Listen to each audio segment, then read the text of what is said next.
So, on the last time on Iron and Ire, fiends that were recently summoned to this material plane in Verum traveled across the continent of Corvanus, and by across, I mean to a singular village, and burnt it down, finding various victims across the village, torturing them and capturing them in various ways.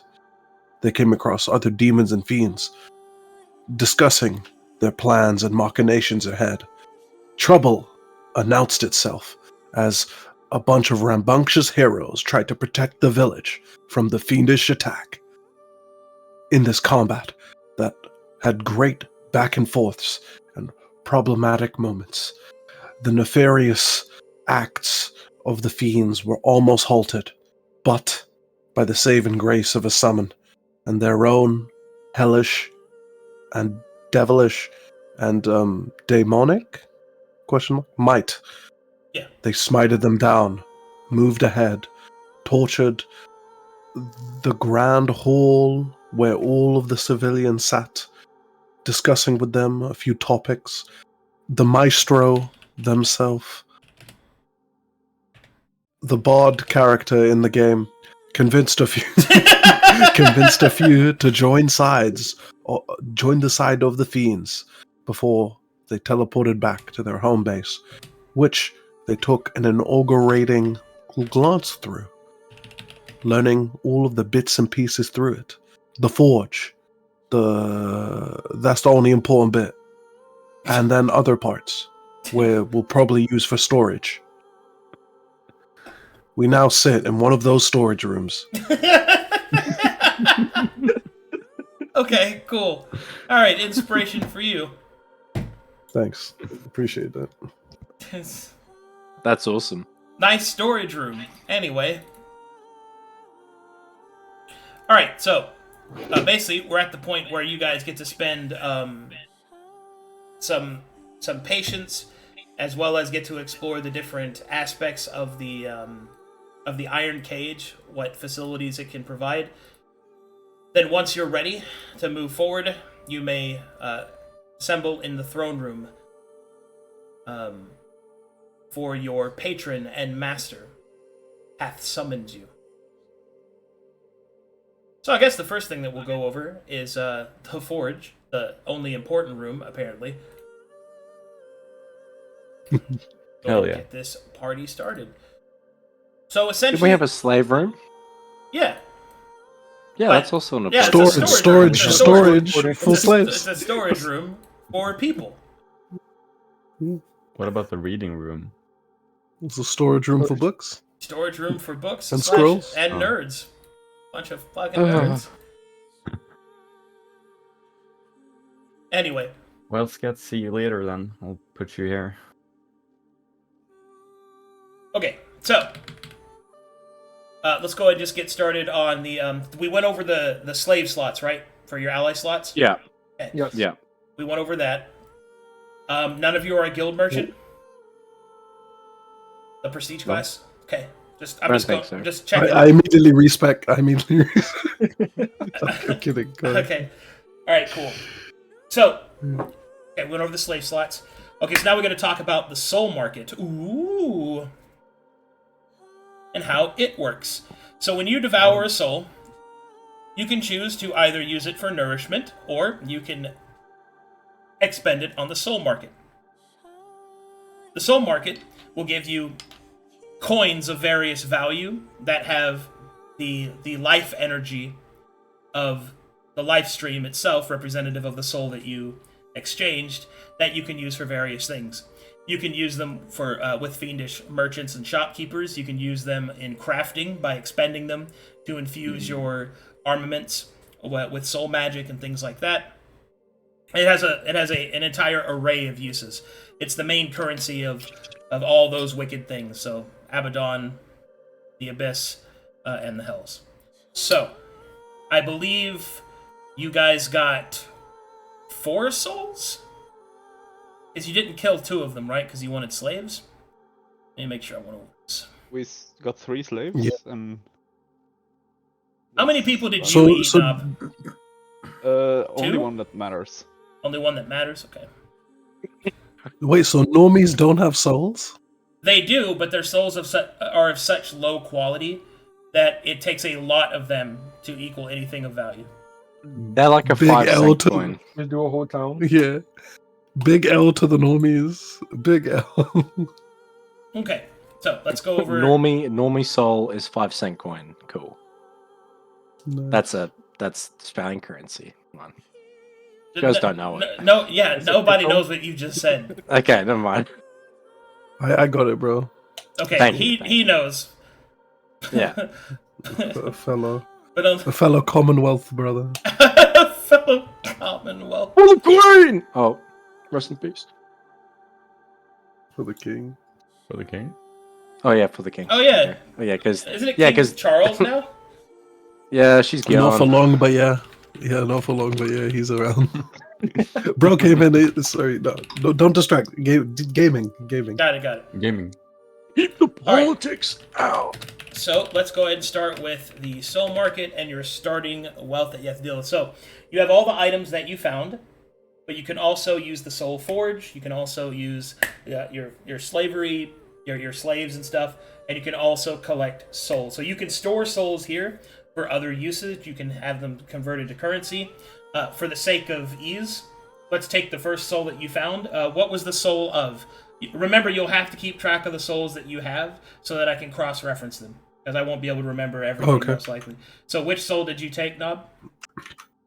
Uh, Just tell me the creature's So- name. the guy with the shield and the spear. Okay, the Iron Cross Vanguard. Got it. Yeah. Like the 3 other than those 3 in the slave pens right now. Or Well, those 2? well, yes, but they still have their souls right now, because they're alive. Yeah. But So the other 3. I guess I could maybe give you one. Or the other ones that I don't really want, you know.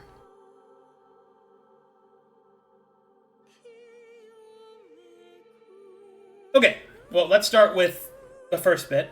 So you trade in the Iron Cross Vanguard soul for 2 soul coins, or 2 SC. So now you have 2 soul coins. These have a direct gold piece value, and they also have a value that is charged by the soul market in order to gain different effects, and also in crafting as it represents the prerequisites for certain properties. The direct to market value of soul coins is 200 gold pieces.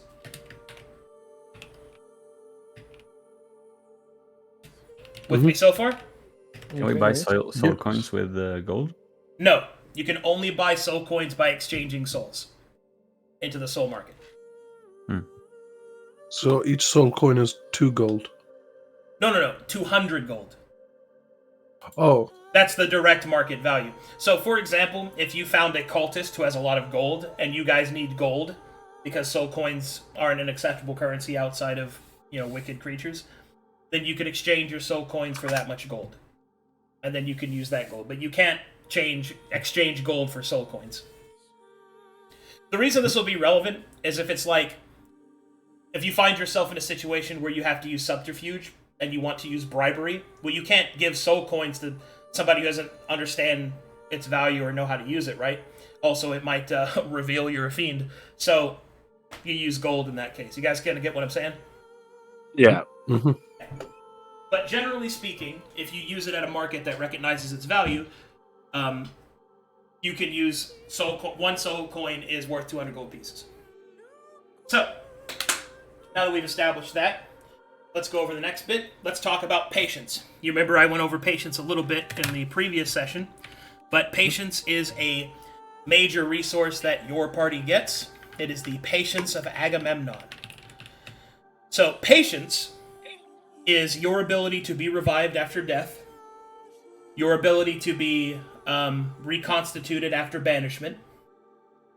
You can also use patience to gain extra resources for missions, and you can also use patience for various other things as well, dependent upon player ingenuity. But for the most part, you start the game with 10 patience. So Agamemnon has 10 patience in his resource pool. To be resurrected costs 3. To be reconstituted, which is returning from banishment, it costs 2. So those are your starting prices. So expensive, what the fuck? If you want a magical item, the magical item's cost is its tier divided by 2, rounded up in patience if you want a magic item. With me so far? Can you hear me with that one more time? It's tier For calculation, woman. Tier divided by 2, rounded up. In soul coins or souls? In patience. Patience. This is for patience. Oh, You can choose to use okay. patience to get magic items from the fiendish trove to help you. Sorry, I might have missed this because I was writing the other stuff down. So magic items have tiers, right? So let's say you wanted a we'll use like a +1 longsword, which is tier 5. That will cost you 3 patience. Mm-hmm. Because it's divided by 2, rounded up. Oh, okay. So, how is there any way of increasing patience Yes. that we can do with soul coins? Yes, actually. You can spend soul coins to increase patience, but you don't get anything else out of them. So you can just pay the boss an extra cut to get patience. You can complete mission objectives to get patience. That includes sub-objectives. And this is kind of a more broader term, but enacting sufficiently fiendish activities whilst on your journeys may also grant you bonus patience. For example, but this is not the only thing that you can do, but this is an example. One such example is creating a cult. Making a cult that worships fiends and that produces more corruption can increase your patience. Essentially, patience is a resource, but its acquirement and its expenditure is based off of how valuable you remain to Agamemnon. You guys get what I mean? Yeah. So, like, by fiendish activities, is it like, does it have to directly relate to like Aggie's sort of power within the realm, or can it be any fiendish activities? Well, obviously, it's dependent. Like, it'll be worth more patience. If we like for the slaves, we do like some slave breeding, take the blood, take their firstborn, kill it, take the blood of his firstborn, and present that to Agamemnon. I would describe that as fiendish. He might just be like, "That's weird, bro." So I'll explain it this way: general evil will be, of course, awarded slightly. Evil done in his name and that pushes his agenda forward would be rewarded more. Okay. Yeah. Dick Cheney type beat. Okay. Yes. Type shit. Type beat. Okay, so there's that. Now, we've got some other things to go over. Let's see here. Okay, we went over the soul market. I explained the value of that. We went over patience. I'm sure I'm not forgetting anything. We did slaves. I think I'm missing something. Let me think for a second. Missing something.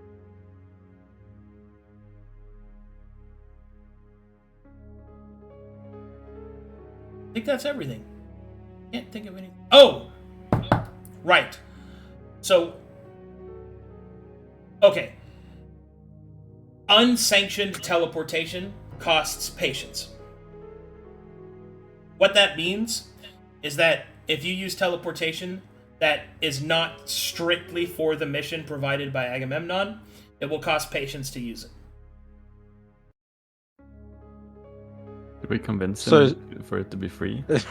Like, we need to go to this city. You could try. To do some stuff. Oh? But if you fail to do so, then it will cost patience. Oh, okay.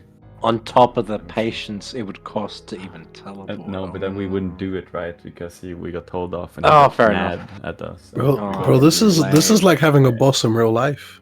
Like, I know you changed the color scheme, and the district descriptions, but this is a job, bro. Bro, I should have just Dude. tricked me into working in my off time. Oh, Oh man. This is truly the evil campaign. What, dude? I'm trying to. Welcome to corporate evil. No. I hope you itemized all your expenses. Do we have a union? No. no. If you talk Union. about the union, you're Union. fired. Yeah, the union are all devils. Oh, hey, me. Sounds fair. Wait, those are You- me. Unions stop the benefit of laissez-faire capitalism. It's fine. We'll be fine. Just wait 100 years and we'll be in a better position. Well, 100 years isn't that long for you guys. But anyway, next quarter, next century. And anyway, so yeah, I think that's pretty much all of the overhead stuff. So you guys got 2 gold. You guys got, 2 soul coins, and you have 10 patience. So if you want some magic items, you can request those. If you want to spend it on consumables, which your 2 soul coins can provide, you can also sacrifice your slaves for their souls if you want to convert them into soul coins, or you can use them in your slave slot. Yeah. We only have one Sacrifice. slave slot, Yeah, you only have one slave Do what? slot right now. so we only need one slave. Ooh, right now. Well, Is yeah. there a little achievement I get in like the bottom right hand corner of my screen if I like catch all the slaves, like every unique slave, like like the mole achievement? Like these guys are collectibles, is that a thing? Yeah, it's a good thing I'm not like really mad when you say stuff like that. No. No, yeah.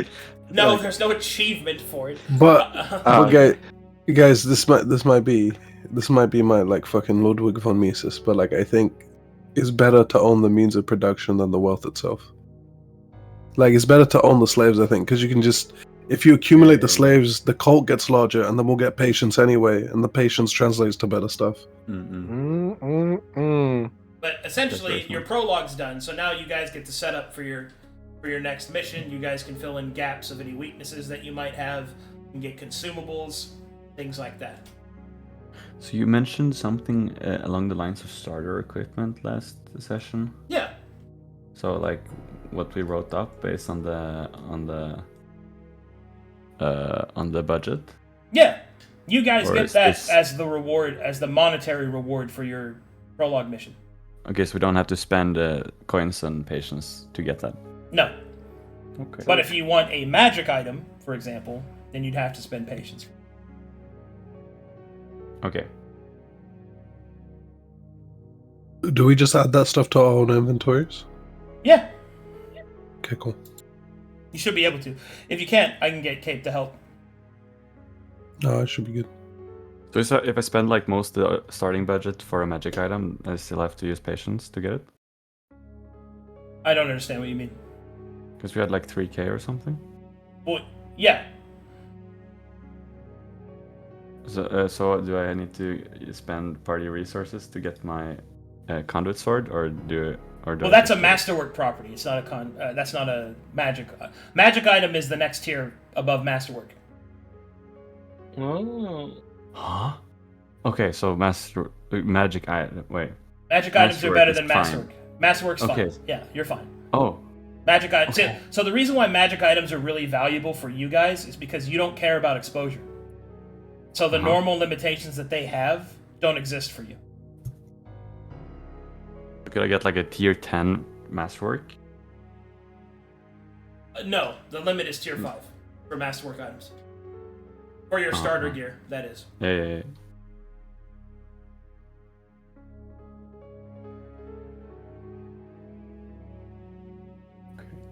So, yeah. Alrighty. Also, did we go over spell costs with you, Zahaab? Scat? Spell costs.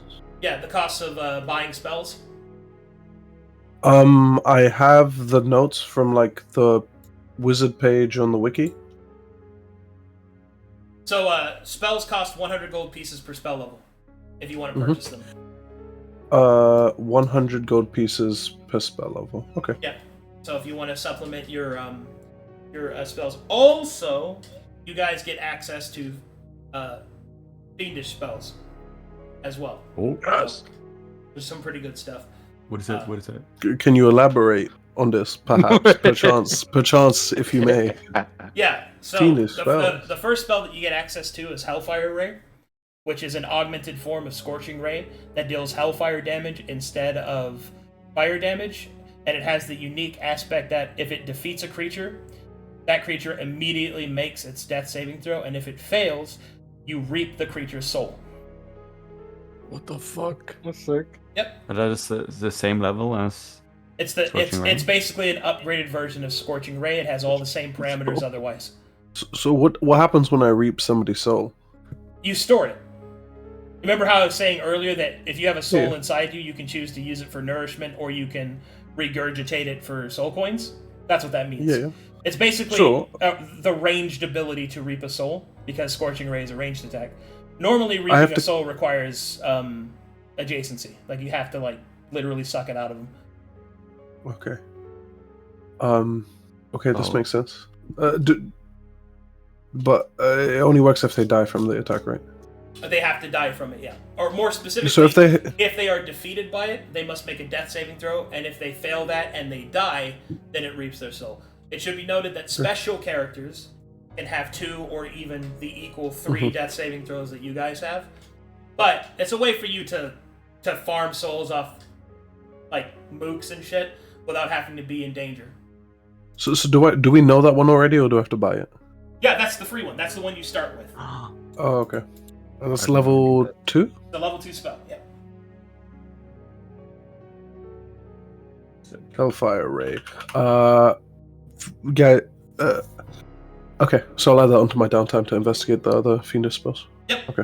and those will also be awarded as quest rewards as well. The better you do for evil, the more of evil secrets will be available to you. Sounds good.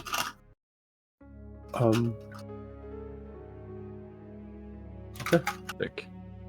Alrighty, and I think that should be all of your starting resources. So once we go through all of that, you guys can spend some patience if you'd like. And then once you're ready, we can move on to the throne room scene. So, in terms of the starting gear, what is available in terms of oils and stuff?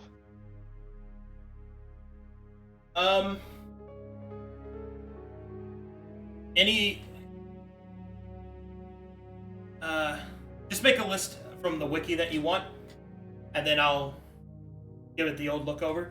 Most things should be available, except, Metherian holy shit. Yeah. Obviously, that's not going to be. Did we collect any items from those guys? Yeah, you guys should have. We I think we went over the loot. Yeah. did. didn't. Okay. We did. We didn't? We did. Because I think we were gonna loot them. But Oh, right. we along- Right. No. You're right. We haven't done that yet. Yeah, because that was a the army looted the town, so I have to go over their loot for you. One moment, please. Let's go to the elder's house, and you will be given the loot of the creatures you defeated. All right, ready to write these down? Yeah. Now, yeah. Okay. The loot that you have is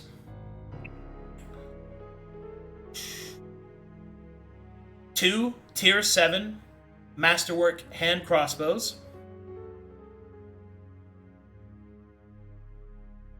Yep. That bitch.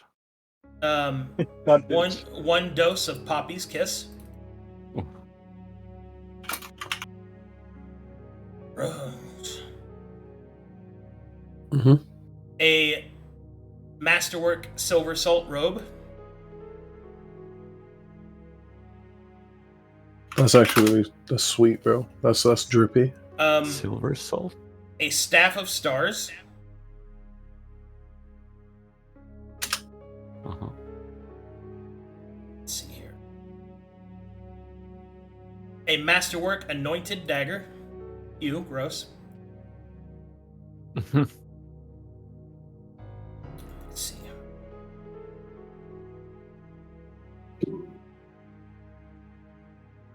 Masterwork Tier 5 Tempered Chainmail. A Tier 7 Masterwork Locked and Throwing Heavy Shield.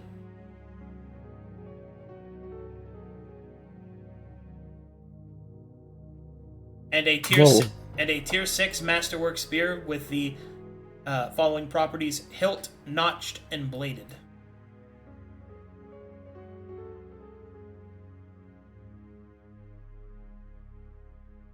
Next Hilt, notched, and bladed. Yep, hilt, notched, and bladed.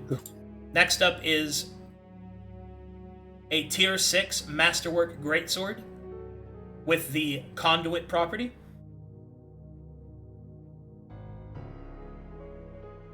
And then finally, Tier 5 Masterwork Half-Plate Armor with the Foci First Level property. With the what? Foci. F-O-C-I. First level. Foci 1, okay. You don't get got that. exposure from the first level spells. I put their notes along with what we can do with soul coins and patience. So that's the actual loot that you got from the enemies that you defeated. And you can sell that if you'd like. And if you sell that, you can get some starter gold that you can use on the mortal markets to buy stuff. You cannot use it here, unfortunately.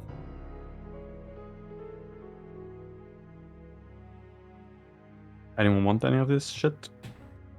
I would like to investigate the Silver Salt Robe and the Staff of Stars. Okay. The Silver Salt Robe does the following. At the end of combat, you reduce your exposure by 1. And the Staff of Stars states it has an implement property of whenever you would cast the Magic Missile spell, you launch one additional missile.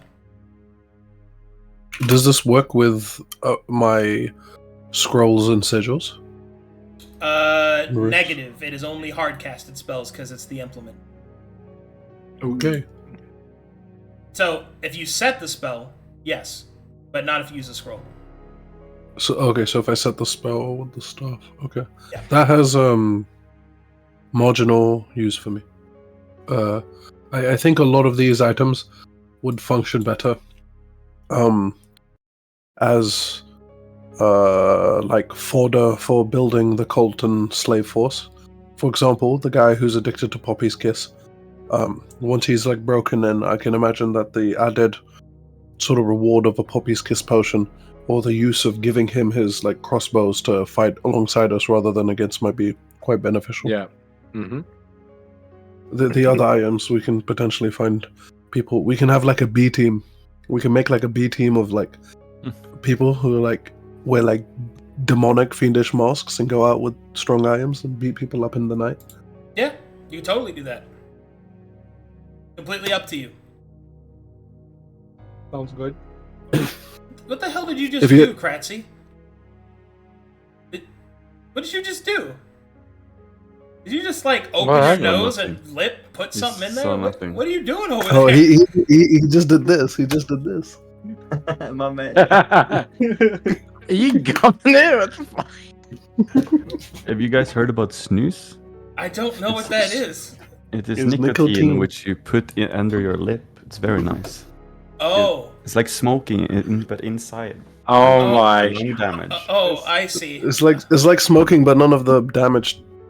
It's just the increased testosterone. That's it. Yeah. Oh, I should get on that. Okay, I'm gonna just go back to my game. I need to stop looking at the cameras.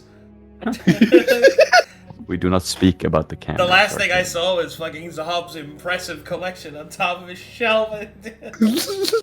Don't tell Chad. I'm not telling him. I'm not telling him. Jesus Christ. It was so many. Why did you have a box? I'm sorry. I'm having flashbacks. Anyway, so you get to decide what you want to do with that. Like, you can keep it, you can sell it at a mortal market. You just can't use it here. That's all.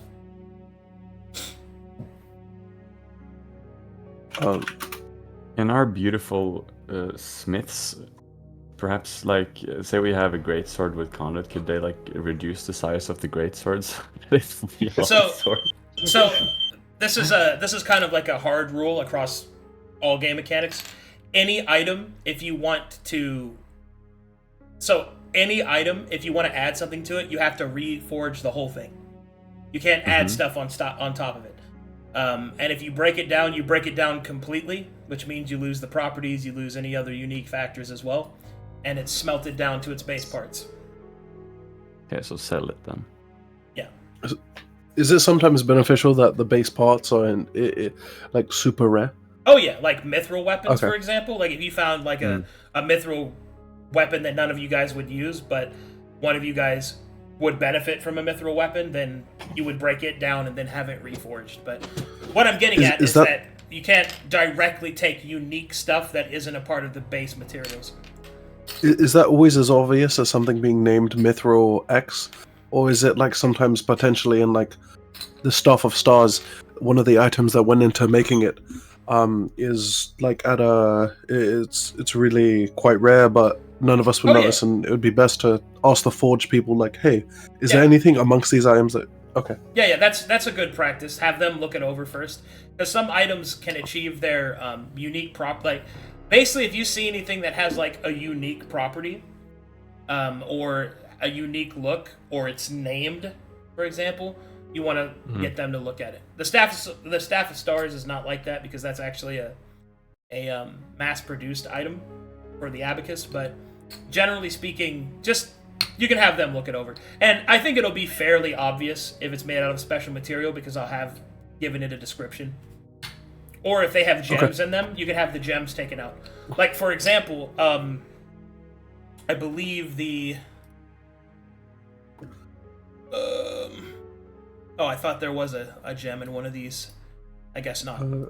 But if anything has an engraved property, it'll have a gem in it. You can take the gem out and salvage that. Yeah, we have some gem enjoyers in the party. Me and Dig got big plans for gems. Shiny rocks? Yo, we got shiny rocks, bro. So what do the hand crossbows do? Like tier 7. They have something on them? Yeah, they have they have the Fresh. They have the No, that's not what I wanted to do. Come on, just let me click on them, please. I'll just do it this way. They have the noble and magazine loaded property. Noble means that they are treated as great swords for game mechanic purposes, and magazine loaded means that they have a magazine and do not need to be reloaded as per the loading property until after they have been fired 6 times.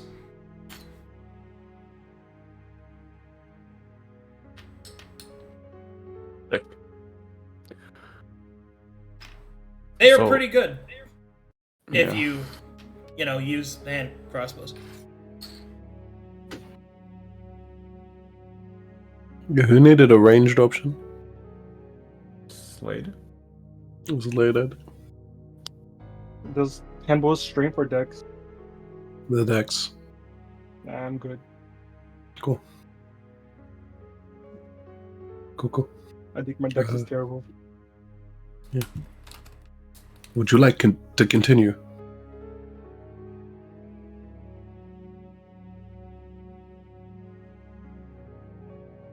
Okay, now that we handled all that stuff, anybody else want to do anything?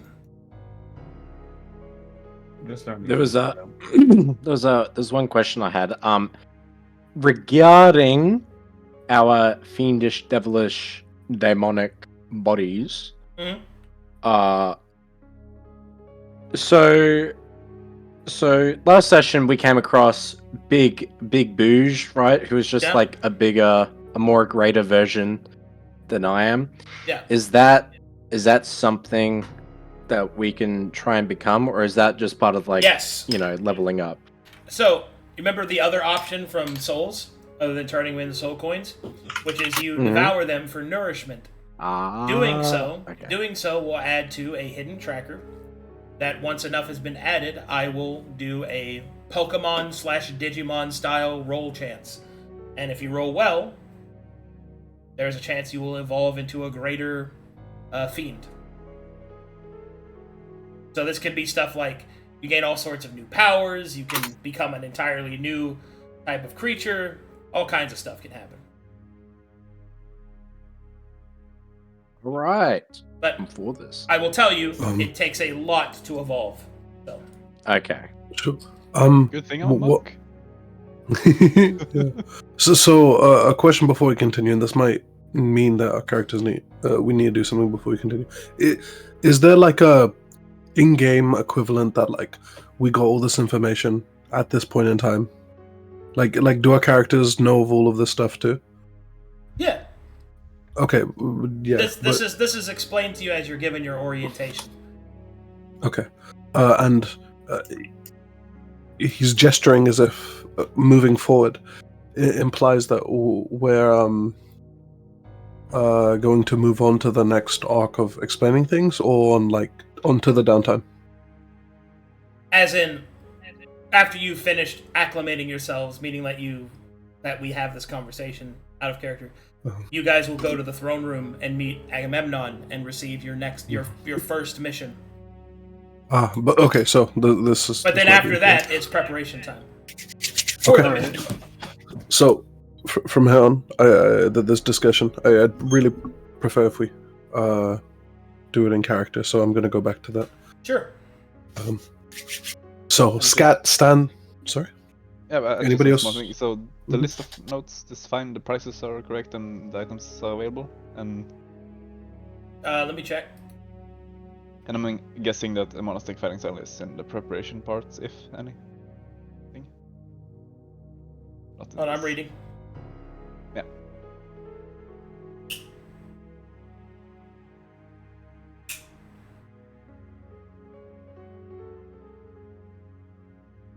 Those are correct. Yeah, good. I will add them. Alright, go ahead, guys. So Scat stands back, sort of away from the others. Sort of away from the others that are more heavily embedded within this fiendish guild, sort of indicating to his party members that he should join. One thing of accord. What? Also, my throat's a bit off. My voice is a bit off, so if my character voice is a bit different, apologies. It's all good. One small question of a concordant agreement before we continue. Whatever that means. Sure. Yep. Concordant means that relating to the matters of mutual interest when making an agreement, often done in theological contexts. Okay. All right. Thank you for the clarification, Scat. What is it? Well, as we understand, and we have our mutual interests in many revolve and orbit ensoulment, Atman of mankind, and their wondrous souls that are emitted from. Many Merakai transformations in both items and ourselves may erupt as a result.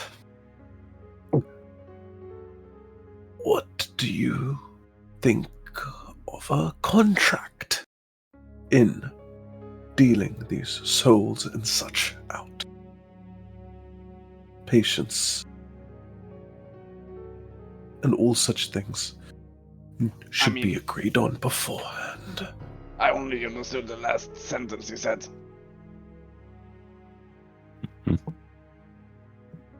What do you propose, Cat?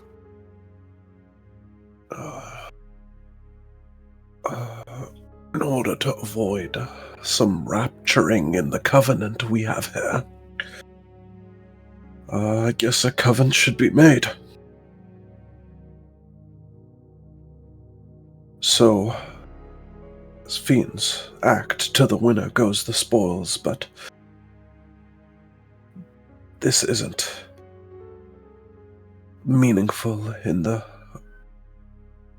our current construction we have, no? Translation: he wants you guys to discuss party rules and how to, divide up loot and stuff like that. Spoontion.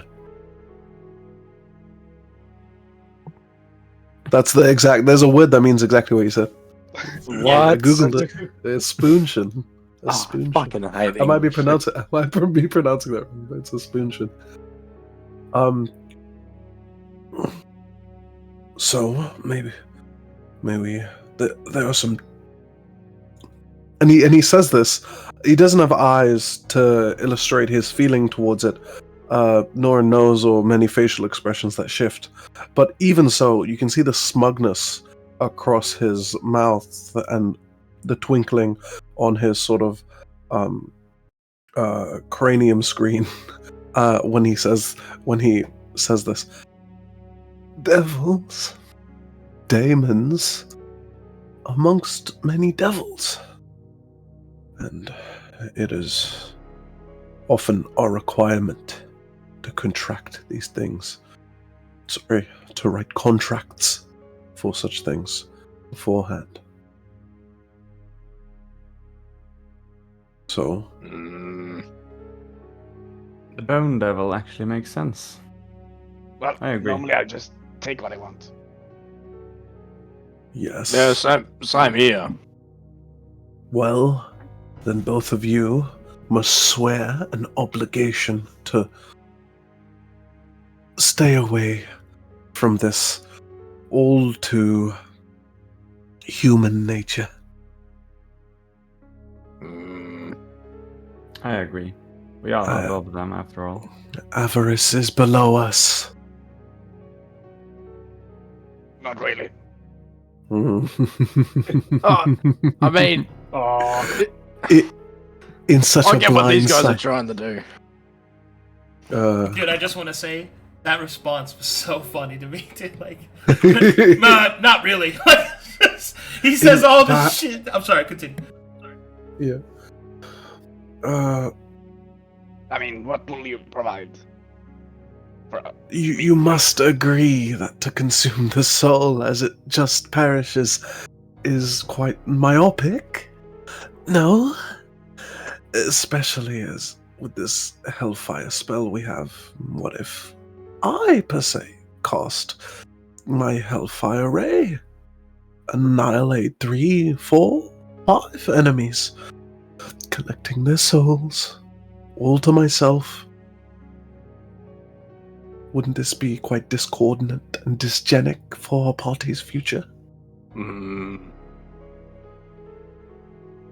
Yeah. Don't you wish to be as large and grand as that big fellow? Oh, Big Booge. Oh, it'd be Yes. great to be as big as him one day. Yes. So, I propose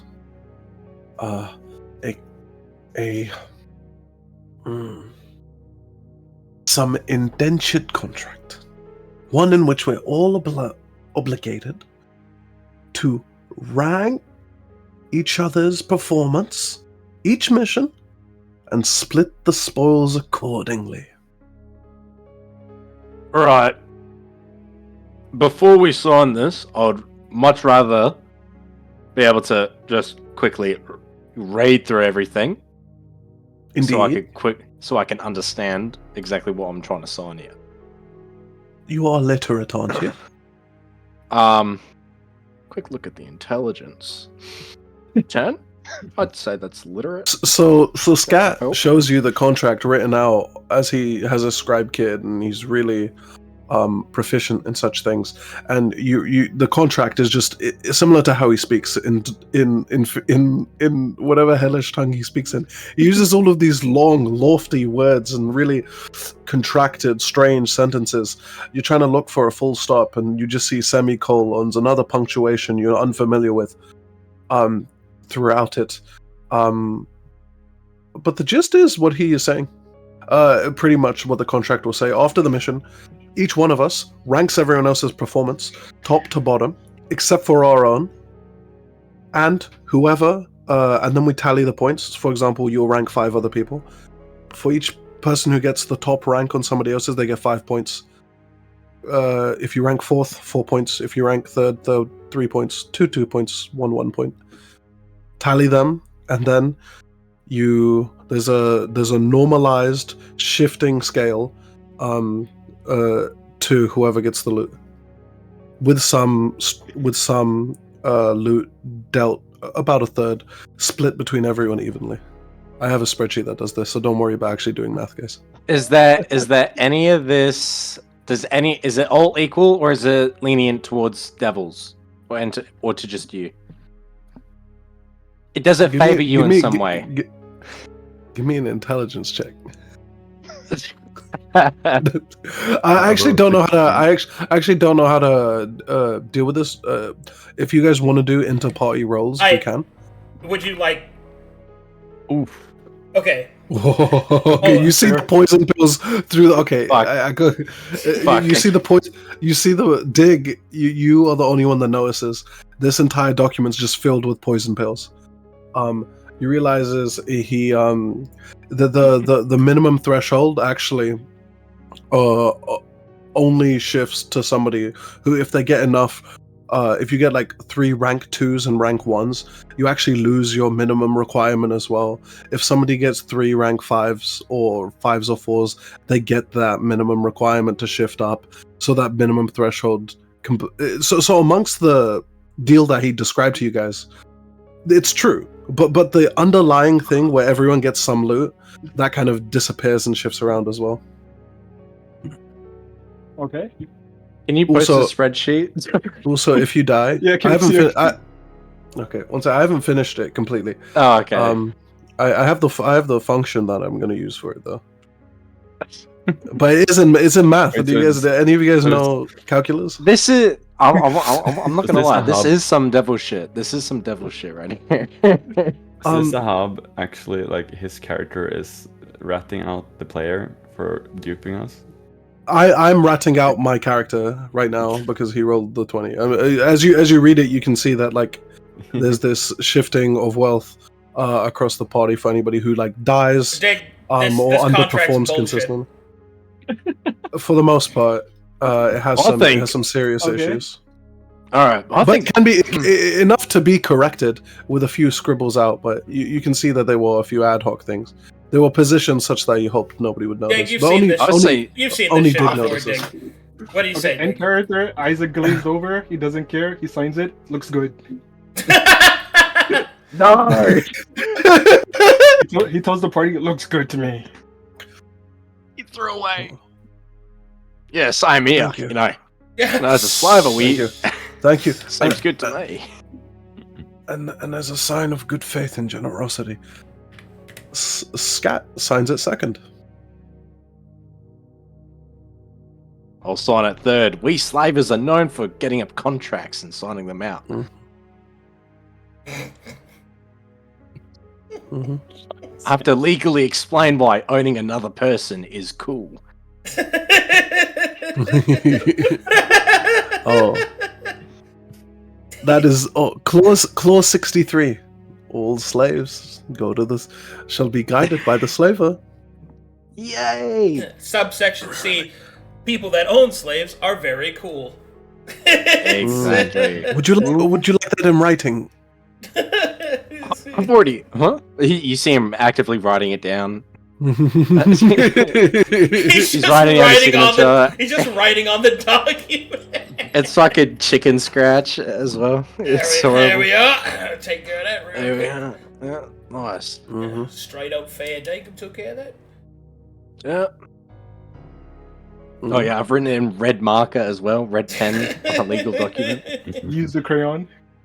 Yeah, He used to I'm actually getting out. I'm getting out whiteout right now, and I'm Dude, I'm dude, white. right over Scat's like beautifully calligraphic pose, but like his crackhead run-on sentences. In the same way as when he said the word demon as you sign in such a belligerent fashion, his jaw kind of clicks back and forth like sort of unhinges like a snake's does, clacks left and then right, and then slams back into the position. You can you're sort of giving away a few more signs of like pure glee as you are signing this contract. But like held back by the pain of what you're doing to the paper. Yeah. Yeah. Subtlety. Subtlety, mate. Subtlety.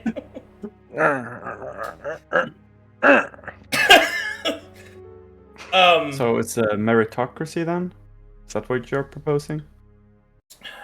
An absolute meritocracy. Let me Let me see see that. that. Let me look up that word. I do not know Leo's character enough. There's no way. I'll tell you from knowing Leo's character enough and talking to him. There's no way he'll sign this. Yeah, I was about to say he's also a devil, right? He's the other devil. In the There's party? there's no way he'd sign it. Yeah, a natural propensity towards this is nonsense. Oh well. I've signed it. Looks like fun. Yeah. Oh, all right. Oh. How about? Oh wait, sorry. Now Morosa's just gonna take a quick look at the document as she's a devil as well. Mm-hmm. And call bullshit. Can you please give me a roll? Uh, If you oh, you rolled a 16 before. I did. I could roll again. I mean, I Okay, would've you been found anxious, right? you find one of the stipulations that of Scat in specific, stating that his minimum requirement, regardless of how badly he practices, is always given. You find it strange that he clarifies he gets his minimum requirement, and it implies to you that other people might not. Okay. He's gonna comment on that. It says that one of the clauses mentioned you specifically get like through the minimal requirement while no one else necessarily does. What's up with that, Scat? A small rectifying stipulation. She'll be fixed. 1 second, and then he goes and he scribbles that out. You can see him bite his lip as he does. You Changing also clean up the crayon from fucking Zig. he reshifts it. Do I need to sign it his again delicious- because it's like considered a new legal document because you've made some changes to it? Oh yes, we shall. But Oh no, he has to in sign time. it again. He has to sign it again. In time, So- are you sorry. sure? Well, I can In do it time- straight like right away now and get it out of the way. Maybe you should do a last rewriting of the stipula- contract. Final Maybe- stipulation. Final stipulation. How about demons go last? You shall be the penultimate signature. Wait, That's fine by me. The Okay, penultimate- so then demons you- go last. Okay, so you've fixed that part of the contract. So Scat is equally as fucked on the minimum requirement as the rest of you all. Anybody else is gonna take a peek or just sign it? Jesus Christ. Can we take another peek at it? Yeah, sure. You- You guys can. Yeah. Yeah. You can keep reading it. I mean, now that a stipulation's been pointed out, I mean, you have a reason to go look. All right. Hmm. How does the Daemon feel about all this? Nah, he'll sign it. He'll sign it. Everyone Meh! signs. I don't care. Yeah, the neutral. I will do guy. as anyway. Yeah, I get the feeling that the Daemon in the party will sign it and then just do what he wants anyway. Mhm. This document can't so- stop me. I can't read. So, Zig, as you look at it again, you realize the domain of slaves is exclusively being yours. is very temporary. It lasts maybe a week. Hang on. Oh no. So you're telling me No, my slavery, like all slaves owned by me, and me being master of slavery and all that, is only going to last a week from what I'm reading? oh, This is why I hate you devils. You are so conniving in your words. You Whoa, make whoa, it... no. Oh. No. This is a synigmatic misunderstanding of civil law. There, my Really? demon friend. Yes. Okay. Yes. If you were to say, as you said, the master of slavery for all time, if you wanted to give one of us a slave, or add a slave to the party per se, or give one up to the cult Morosa is trying to spread, and he turns his head to Morosa as he says this in like a knowing devil, shifty-eyed, I guess not shifty-eyed, but shifty-grinned motion, as in to try to get some some other devils on his side of this contract. I mean, me being master of slaves, of course I'll hand out slaves to my party members, of course. But for that to be legally allowable, for it to be meaningful, it must be in paper, no? Is a week not enough? Would you like more time? I do agree that the slaves should be party property after a week is generous. Mm. We may want to sell them, we may want to eat them, Mm. we may want to breed them. That shouldn't be all on you. Are you walking around? Okay. He's pacing. I think we broke his brain, Scat. Hang on, let me think. Maybe tone down on the big words. So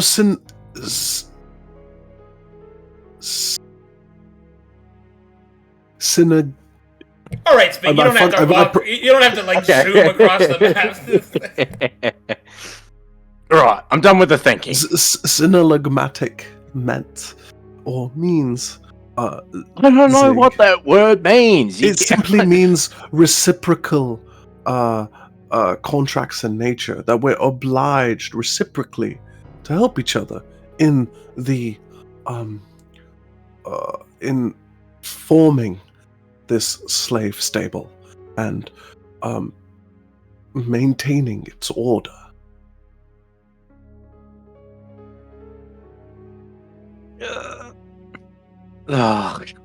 Fucking sign. Whatever. And I can't fucking eat one with words. I'll give up. Okay. But I will say this. Give me, instead of the 1 week though, give me 2 weeks. I'll white out the signature I just put on. And then red pen changed it to 2 weeks. And then, Oh my god.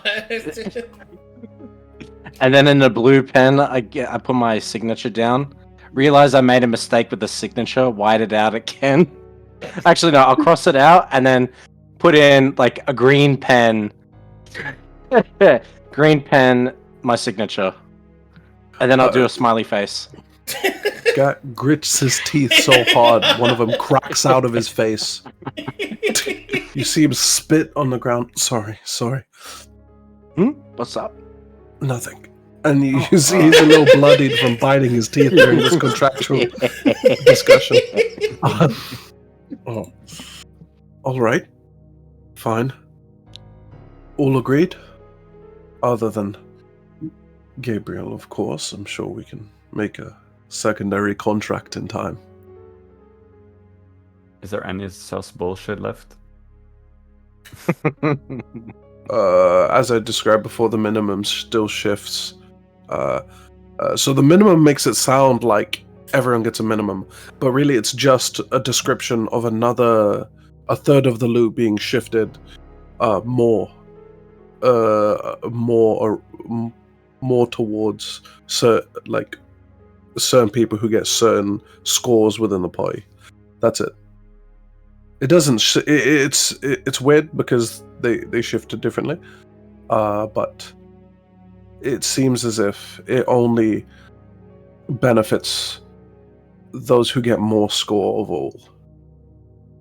You are seriously Is fucking it- me up with these real life devil.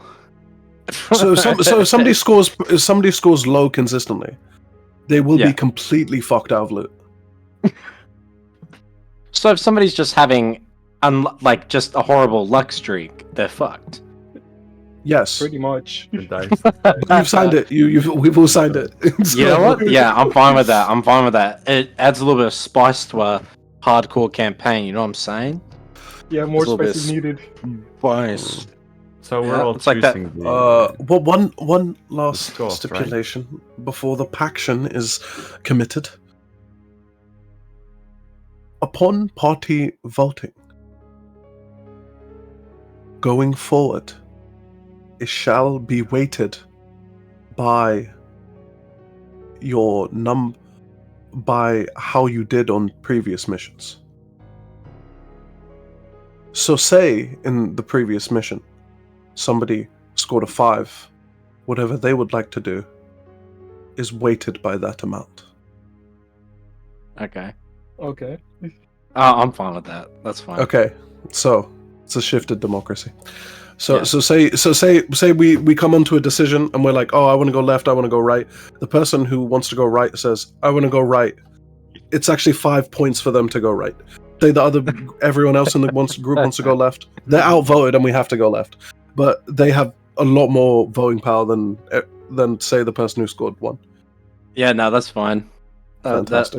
That makes sense to me. Okay. Good. I'll write this up and I'll post it in notes. Potentially at Yeah. the top of next session.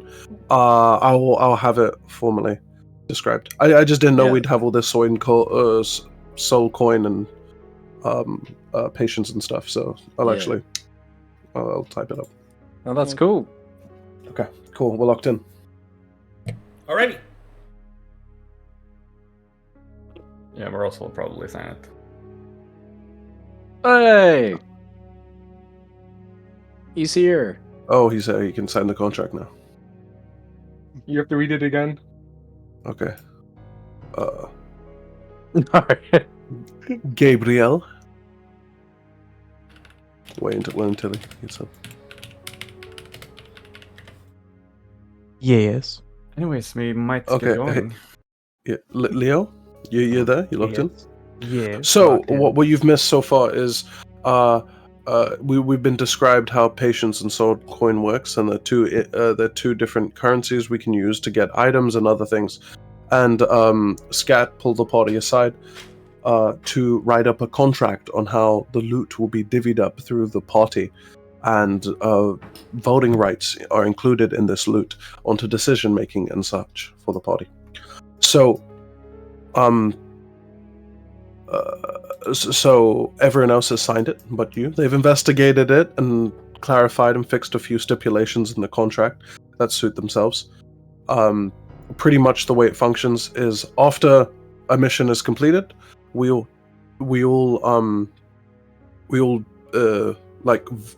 basically vote or rank everyone else's performance, and then whoever performs the best gets the most loot, whoever performs the worst gets the least amount of loot. And going forth onto the next mission, they'll they have that much weight in decision making as well.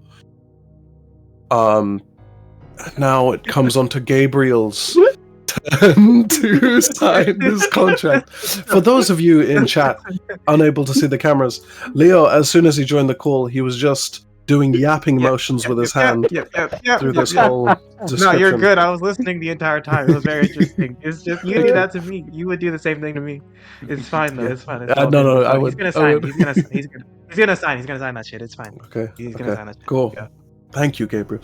The paction is complete, and may the demonic lord, the demonic daemon and devilish lords hold this true.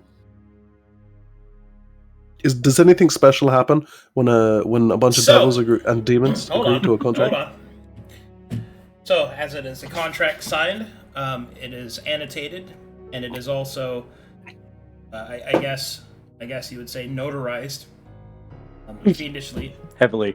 This contract will be enforced by Babylonian power. Uh-oh. So, don't fuck up.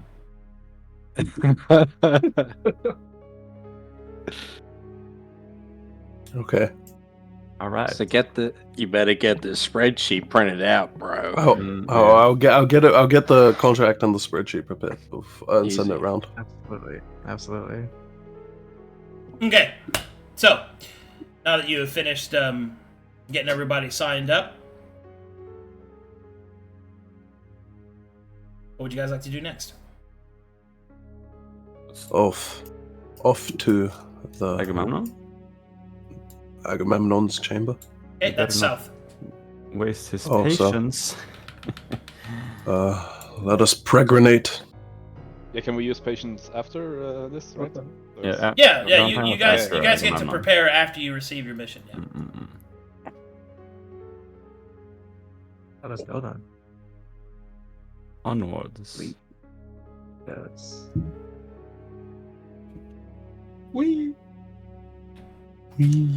My friends by pact.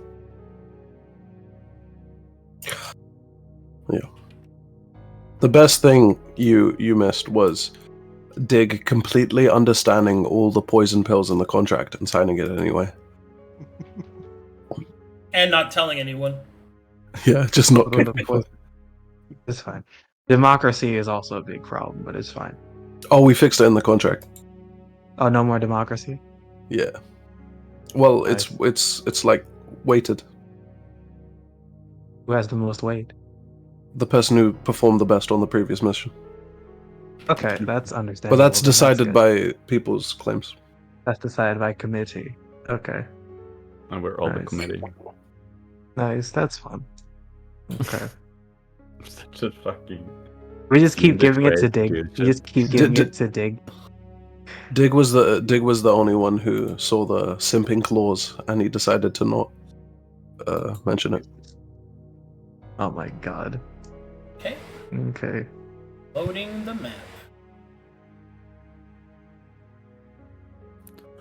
Whatever else. Okay. Agamemnon time, oh my god. Always. Aggie daddy time. Pregnate? Pregrinate. Pregnant. Impregnate? Close enough. Pregante. I'll post it in Twitch chat.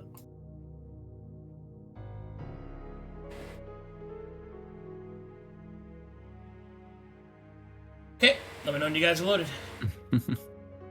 Nice. Loaded. Loaded. Loaded. No. Big shout out to the map makers on this one. Yes. Map sick. Give me just one more second, because I gotta get this music loaded. Chains. Chains and tendrils. How unwelcome.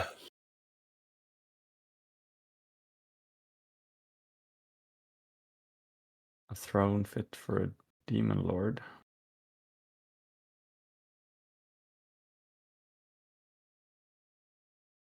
Second.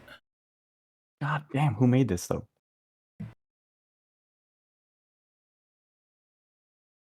Moment, please.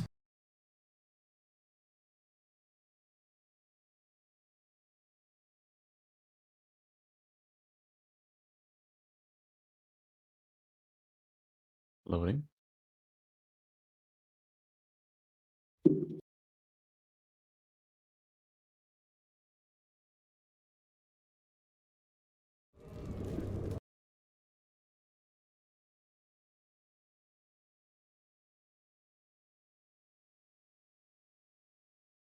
One second. I'm just trying to get the music set up for you guys. Oh, Leo, we also got a new spell we could learn. We don't have to purchase it or anything. It's called Hellfire Ring, which is basically Scorching Ray, but it deals Hellfire damage instead of fire damage. And if you kill someone, you could suck up their soul from range. Nice. Yeah, it's pretty sick. Sorry, my computer's running slow. I don't know what's going on. Ah, it's so frustrating. Fine. Come on. Hmm. Come on. Hmm. Such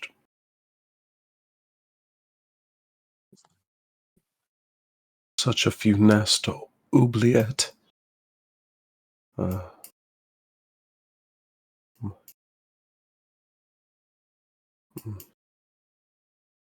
Okay, well, while this is loading, I can at least give you a description. As you enter the throne room, what you see around you are several stone edifices that seem to depict mortal faces crying out in fear, and a language etched in. It almost looks like Corvin, but it looks older and more ancient. The bridge that you walk across, below it you will see several large chains, some of them embedded with spectral energy. And ahead, you will see etchings and carvings of the native people of Corvinus, those known as the Antvanti. You will also see that there is a mural embedded upon the bridge, which seems to depict 4 different figures: a black beast, a blue-winged serpent, a green hunter with a hood, and a laughing red face. Okay. And good, that finally worked. Just have to do this.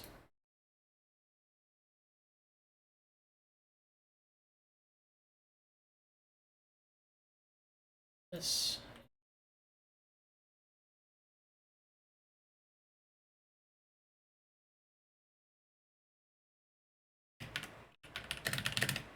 Hey, I think this is the... You guys get your own playlist now. That's awesome. It's running crazy.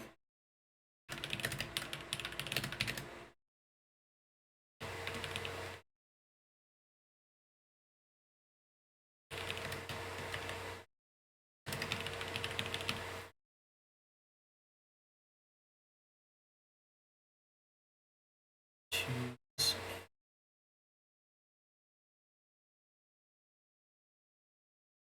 Okay, there we go.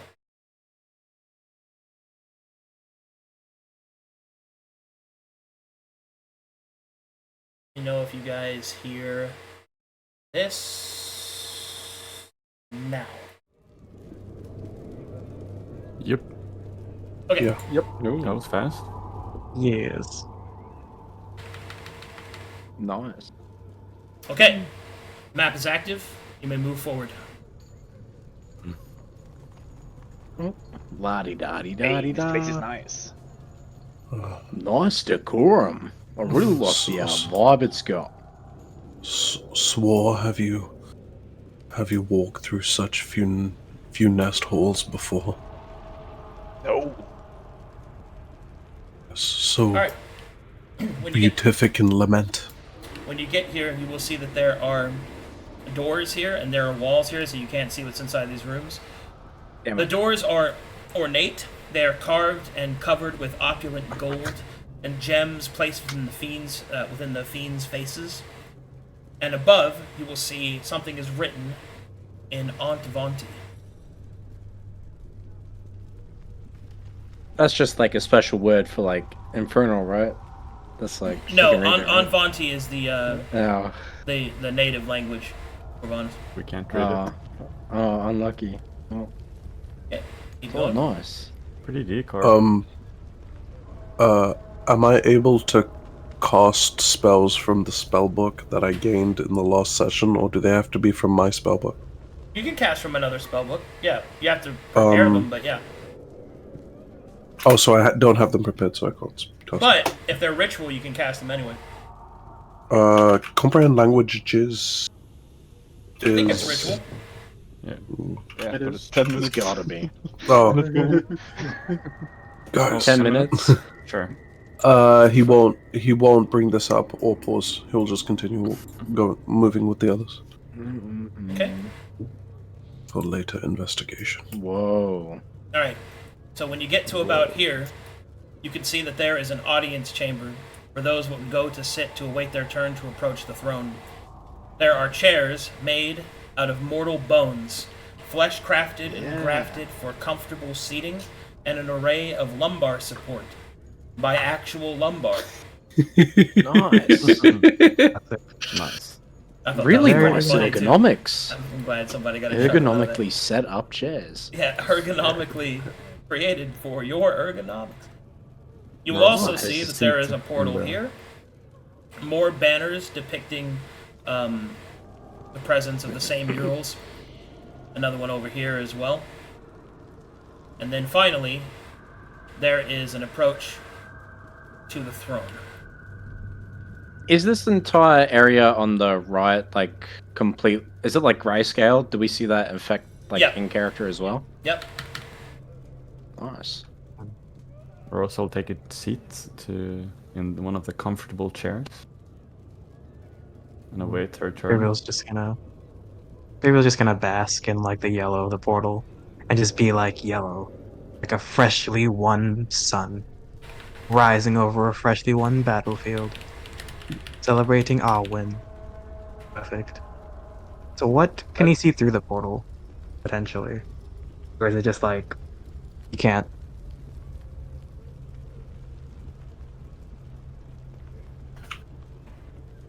Say again? And What'd you ask me, Leo? Can he like see through the, sorry, can he see like through the portal? Or is it just like a swirly dirly? You can't. It's opaque. You can't see through it. Okay. Oh well. Okay. I don't think anybody's up there right now, guys. I don't think we need to wait or anything. I think we can just go. I suppose so. That would be disrespectful to the Lord, right? Indeed. I mean, he called for us, no? Take your I guess. Osteus Festool. No doubt he's caught wind of us. He shall catch you better us take a seat. in time. I'll post up. Be disrespectful in Lord Agamemnon's chambers. I'll post up just before here. Oh, okay, you know what? Such So I will just stand there, waiting. such effort was put into Dignios. Holy steel shit! seating. Oh my god! I just sat down in these chairs. It feels like I've been walking for like 20 years. Oh my god! Oh, You may well have. Yeah, they were really comfortable. yeah. What are they made of? What do you mean? What are they? Mate, they're made of bone. This is Bones. really good. Yeah, that explains it. Oh, Yeah, the thing, Zig, about having Yeah, slaves is humanoid, that you don't get to use the bones for more ergonomic purposes. They get I- to live. And I'll that's I'll how- quickly- experience this. are the arms of the chair like? They have like the hands, right? Bone Yeah. hands. Yeah, the hands are the Yeah. armrests.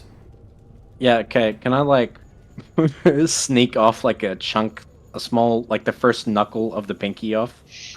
Sure, you can damage the chairs. Yeah. Yeah, damage the chairs, yes. Where Agamemnon will remember this. All right. Shield I'll be just. right. Yeah, I'll put that in my mouth and I'll just start chewing on it, like as we're Okay. waiting. At this Yeah. point, Damages are accounted for in the contract. Do as you wish. all right. Oh, You will suddenly feel a wave of power coming from the north. Words are not spoken. The shadows are pulled towards the throne, and you can feel the presence of a greater demon. And you will more so feel rather than hear a voice. Well, not really a voice, but you will feel the command to come forward. oh, I guess it's us. All right, guys. La-di-da. Okay, best behavior, Sig.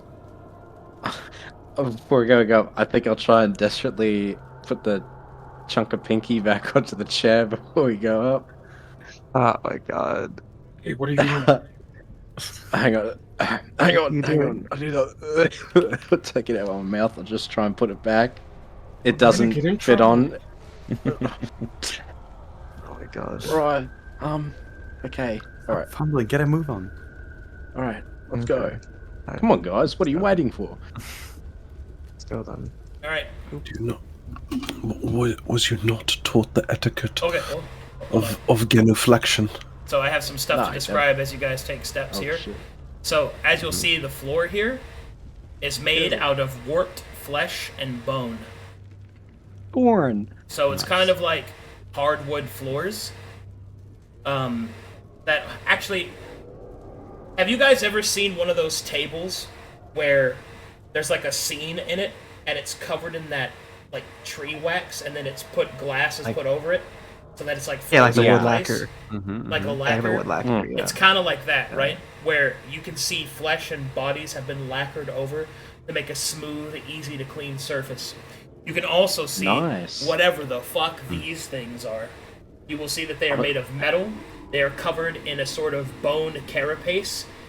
Their function and their purpose unknown. I want to examine it to see if it's like mechanical or more biological in nature. We have no idea. No need to roll, for it is both. And it is Yes. equally as elusive. Okay. Okay. Want to be caught in one of those? Yes. Looks fun. Okay, Um, are you ready to Scat move forward? approaches. Scat approaches with his proper genuflection that he just reprimanded Zig for not having, kneeling, showing great respect to the presence that is forthcoming. I'll Alright. try and copy Same. what Scat does. As you approach, the shadows begin to coalesce. They begin to manifest into a form. Great chains behind the throne rattle and move, revealing to you that this king, whomever it is, it also seems to be a prisoner. Most notably, those of you that are capable of casting spells will notice these crystalline structures here. Whatever this black stone is made out of, just looking upon it gives you a very uneasy feeling. You can see that the shadows manifesting are somehow slowed by the crystals. And furthermore, you think that they are embedded into the floor. Curious. Until finally, the shadows manifest, and you can make out a visage amongst them. Behold,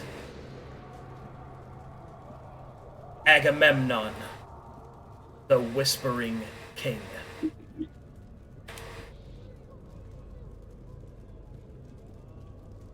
It's gonna be a fuckboy. Oh my god. Take a look at The that. biggest fuckboy. Not a fuckboy. That is. I mean, My god. I'd smash. My God. Smash. You can see that he is still covered in the shadows, but you are able to make out a few details. First, you will notice that his shoulders are addressed with long feathers that once had many colors upon them, but now are a pallid gray and black. His demonic visage apparent to any that would look upon it.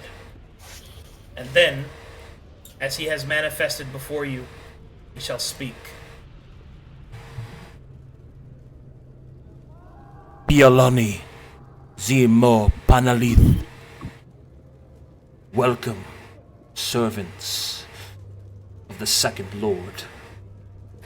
I am Agamemnon, and I shall serve as your captain.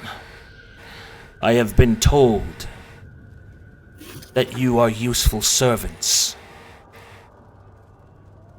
You have been summoned to prove it. Before we begin, how have you found the iron cage?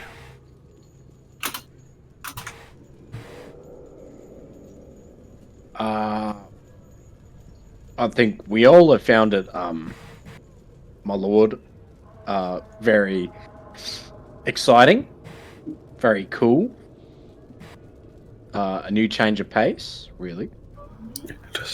When Zig opens his mouth, Scat sort of pinches his cough with his tail and whispers, It is tradition in the fiendish kingdoms to pause for an excruciating long time when talking to such a being of veneration. Oh, of Must course. wait, such that they may finish their thought. My bad. That one's on me. You may speak now. Which one? Which one of us? You. I suppose Gabriel will speak up. He'll be like, he'll just be like, no disrespect, but I assume that Lord Azenkir was our captain, and you were our god. Were we not supposed to venerate and worship you? I have mortals for that. My Tuatl is apparent to all that wear the visage of the 100 years. Stay true to your purpose, and I shall grant it to you.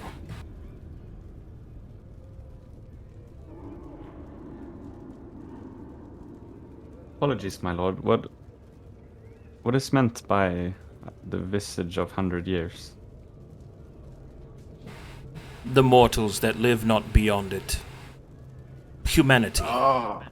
The race of my Anvanti. Okay, real quick, is there like a static effect or something that people are talking about? Because I've adjusted it. Like, what's going on? When you spoke the first two times, there's a static effect when you spoke as him. I thought it was part of it. It's kind of cool. Oh, I don't know. Is it happening right now? No. Not now. How about now, when I talk as him? Anything like that? Nope. So say like a run-on sentence. It builds as you speak.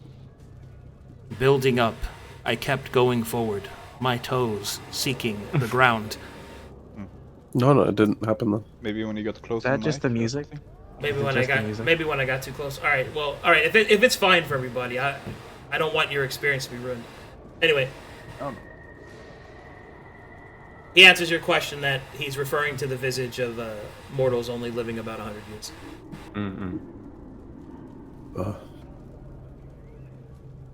Scat waits the adequate amount of time before speaking up and then says, apologies, a being of such adumbration requires some sense of reverence.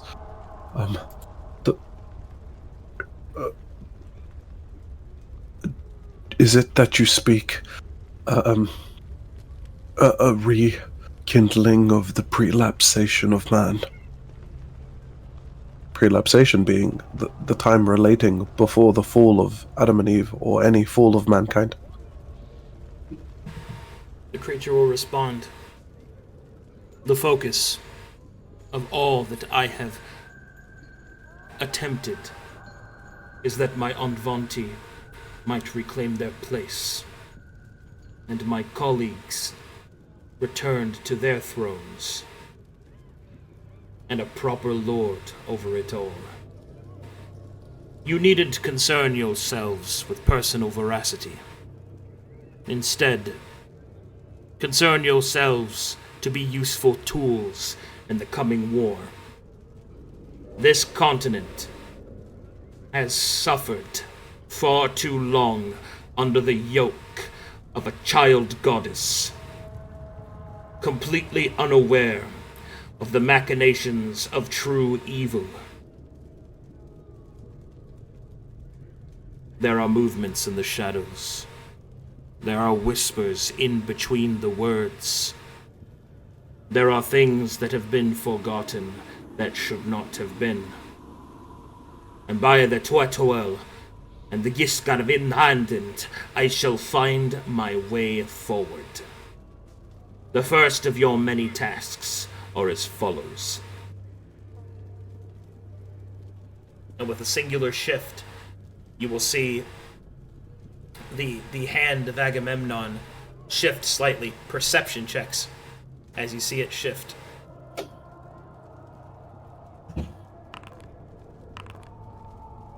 Ooh. I also practice the Nahuatl language, which is the language the Aztecs use for this guy, so I'm sorry if my pronunciation is not correct. Yeah, all you I wouldn't Aztecians all out you there. Oh, Aztecs. Look, out I'm there. trying over here, alright? Aztecians and chat going crazy. Advantage. Rolling in there. How dare you? I They're pogging sacrifice in to their men grave. daily. Yeah. They're pogging dare in their you. graves. They're pogging. Sacrifice. They're I pogging sacrificed in my the, firstborn. They're pogging in the great beyond right now. Alright, well, Gabriel, you and Zig notice something. As Agamemnon moves his hand, it seems that a chain moves with him from behind.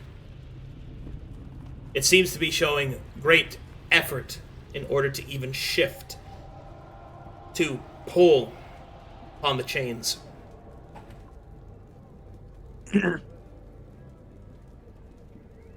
You will see that he conjures an image of a mountainside. You will see that below the mountain there is a small town attached to its side, most likely a mining town. But you will see that there are also villages hidden within the mountaintops. Your first mission is a simplistic one. You shall travel to the mountains, deep within enemy territory. You shall supplant yourselves a cult. Nothing too fancy, just enough to realize my Tetuel.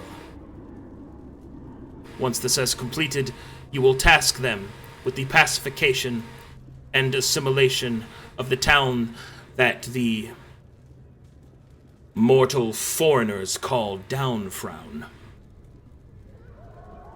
You shall start your mission within the Silent Faces, in the broken and shattered town known as Flow Petal, once a refuge to our Druidic rivals.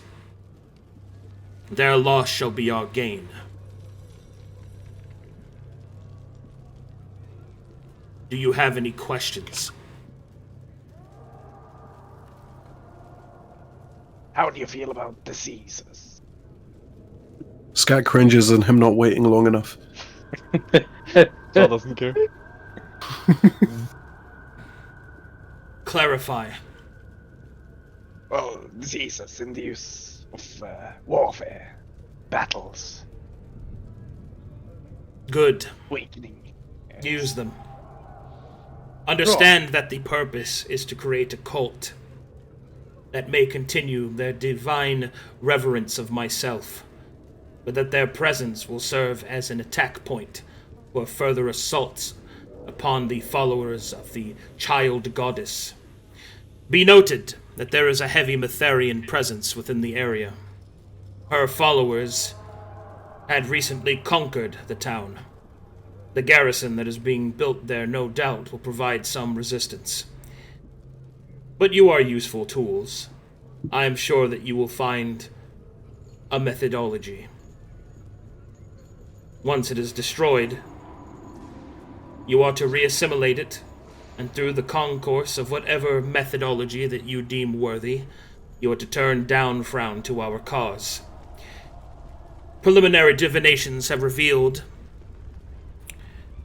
that the leader of Downfrown is quite a corrupt individual. Already his heart is darkened. Recently arrested, perhaps I would suggest that freeing him from his would-be captors may make him subservient. In either case, it matters little to me as to how you accomplish your goal, as long as a contingent of faith flows from where our enemies once stood. Do you require any further clarifications? No clarifications on the mission. Cringe I would like to again. ask you something. Well, okay. No further clarification on the mission. I would like to ask you 2 questions.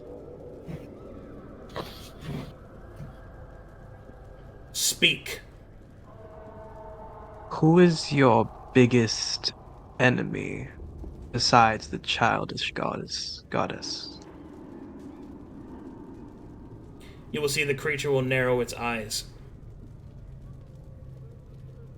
The mundanity of such a clarification bewilders the intelligence of one that has spake it. Guy's calling you stupid, bro. Wait, what? Oh no, that's crazy. Calling you stupid. No, What's he please gonna stop. ask? You're gonna spend our patience. Okay.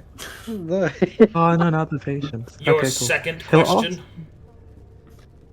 Hmm. Rosa's gonna do the quit it emote with her hand. Give me a second, I completely forgot. How did you rise to godhood? Were you previously Enfanti? Or mortal of any kind? The party loses 1 patience. Oh, Oh Don't worry. Don't worry. You We have this in the can't. contract. He's It's gonna in the avoid- contract. It's in the contract. We're fine. Don't be mad. It's in the contract. Okay. He'll pay for it. It's in the He'll contract. stop. Okay. This is why we have a No. contract, guys. This is why. He will Not putting then, that. he will then respond. Clarifications as to your mission, not your inane questions as to my origin. Scat. One sec. Oh, sorry. Be right back. 1 sec. Alright. In his place, I'd like to ask, with transportation to get to said mountainside downfrown, are we going to be traveling by foot, or will this mission require the use of the teleportation? Finally, a worthy question. Transportation shall I'll do be it. provided of a magical nature. You shall be transpositioned.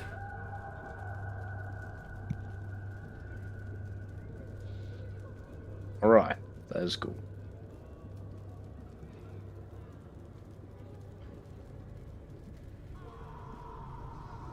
Forgive me, my lord. A question from me as well. Speak. Are there any other weaknesses we might take advantage of as soon as we get to the town?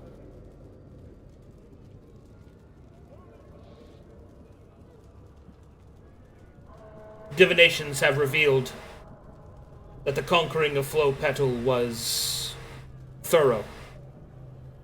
The connectivity to the Leylenic teleportation circles that the druids had used within the mountains were severed by the Metherian force. Their weaknesses are few. It will take some ingenuity to overcome them.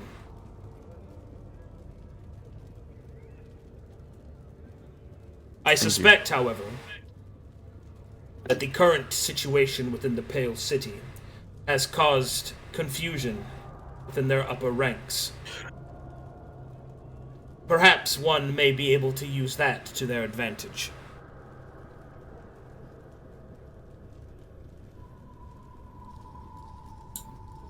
Thank you for the clarification, my lord.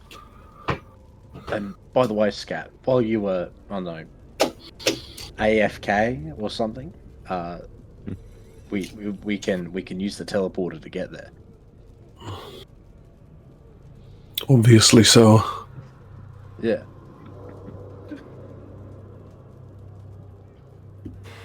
Very well. He waits that uncomfortable length of time, and he finally speaks up and says,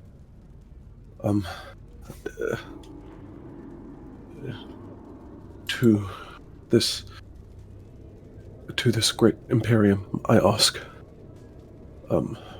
what was the significance of the word Tatuel in reference to the cult? Tatuel means the divinity of myself. There's a word in my people's language. See. Is there any such location where this may be learnt? This tongue? There are archives within the cage that will see you instructed upon the proper language of Corvanus. But there will be time for your studies later, Ice Devil. Time is of the essence. Yes. The Metherians will not be confused for long. Our time to strike is now before they recover their strength. Indeed. And of these Metherians, what Lang-Chi is deserved of such such vile obsolescence of that depraved church?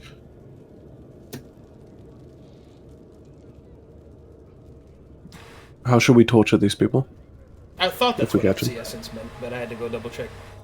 Yeah, obsolescence means like they worship that. Lang-Chi is a Chinese word. It just means torture, basically. That is not what I thought you said. I thought you said... Lang-Chi is an English word by the Chinese. I see. It means like death by 1,000 cuts. Ah, yes. Ling Well, Chi, anyway, he'll respond by saying, the Metherians are not the objective. The objective is to establish a cult, to provide constant faith, and, more importantly, to maintain an outpost for future assaults. The strategic positioning of Flow Petal and the town of Downfrown is a useful weakness in the Metherian line. As to how you will deal with them, follow your heart. Then we shall see that none find their monument. That means we'll keep them as slaves. Oh, yeah. He whispers to Zig afterwards. Oh, that'd be cool. Very well. Lastly, what is the hermeneutic meaning behind this location that we may tap into? This lack of ley line and such. Is it of any reason or purpose to us? The ley lines there are weakened, despite the druids' attempt to reawaken them. The circle there was destroyed by the Metherians. As I said, the force that conquered Flow Petal was most thorough. However, should you uncover a way in which to reopen them, perhaps you'd be able to use it. Perhaps even the cult could provide such aid.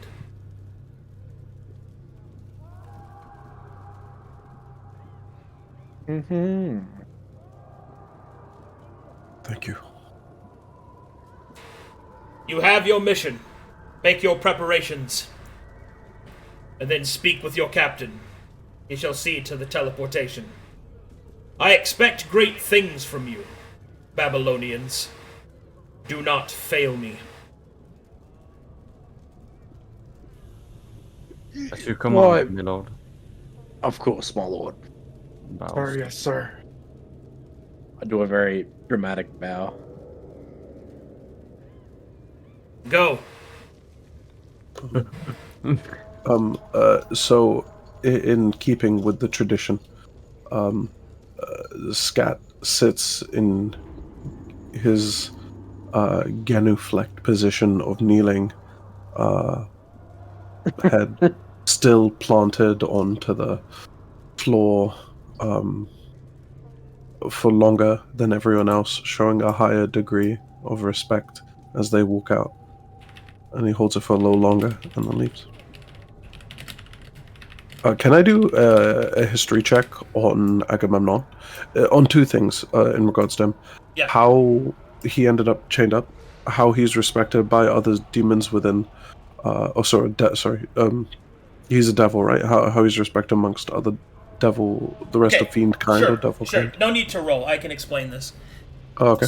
So, Agamemnon is a unique form a fiend. Technically speaking, he isn't a fiend through traditional birth. Most of the time when a fiend is created, a particularly evil mortal, their soul is corrupted as it passes between phases, and it becomes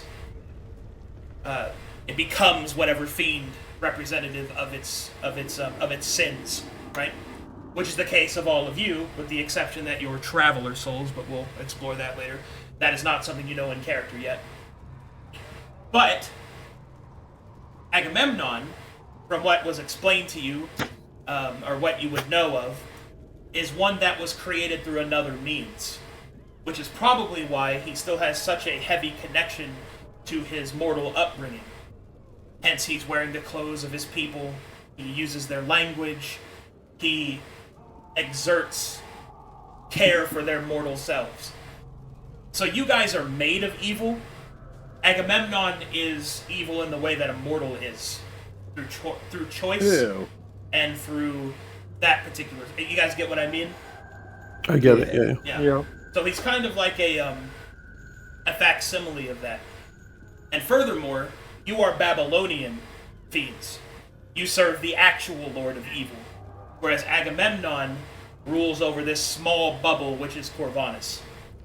But, as is per usual, any opportunity in which to perform evil and give glory to Babylon by doing so, this is just a means to an end for you. And remember, evil doesn't care about the means as long as the result is what it wants to be. So. Mm-hmm. But yeah, that's what you know about Agamemnon. Okay. Nice. He's kind of This like a pauper king of his own little area, and you guys serve a greater king, and you're here as mercenaries. Yeah. Also, he So this referred guy's to... for sure more powerful. Oh, sorry. This guy's for sure more powerful than us, though, right? Than you, For yes. sure. Yes, absolutely. Absolutely. But compared to Okay. Babylon, he's fucking nothing. So. Okay. We want to do Babylon proud. Also, he referred to us as all Babylonians. Yes. Demons and daemons are also of Babylon? All fiends. Yeah. Okay. All fiends. Okay. Cool. So in like a Forgotten Realms context, he'd be even... Babylon. The position Babylon has is there's no equivalent in like a lot of other D&D settings. He would be higher than Asmodeus if that was a thing. Correct. Okay. Although it should be noted that he is more like a devil than the other two, which is why devils consider themselves nobility and blue bloods, because they are closer to Babylon, even though it's not actually true. He's like that, so they think that they are. So that's to kind of help you with further roleplay. Yeah.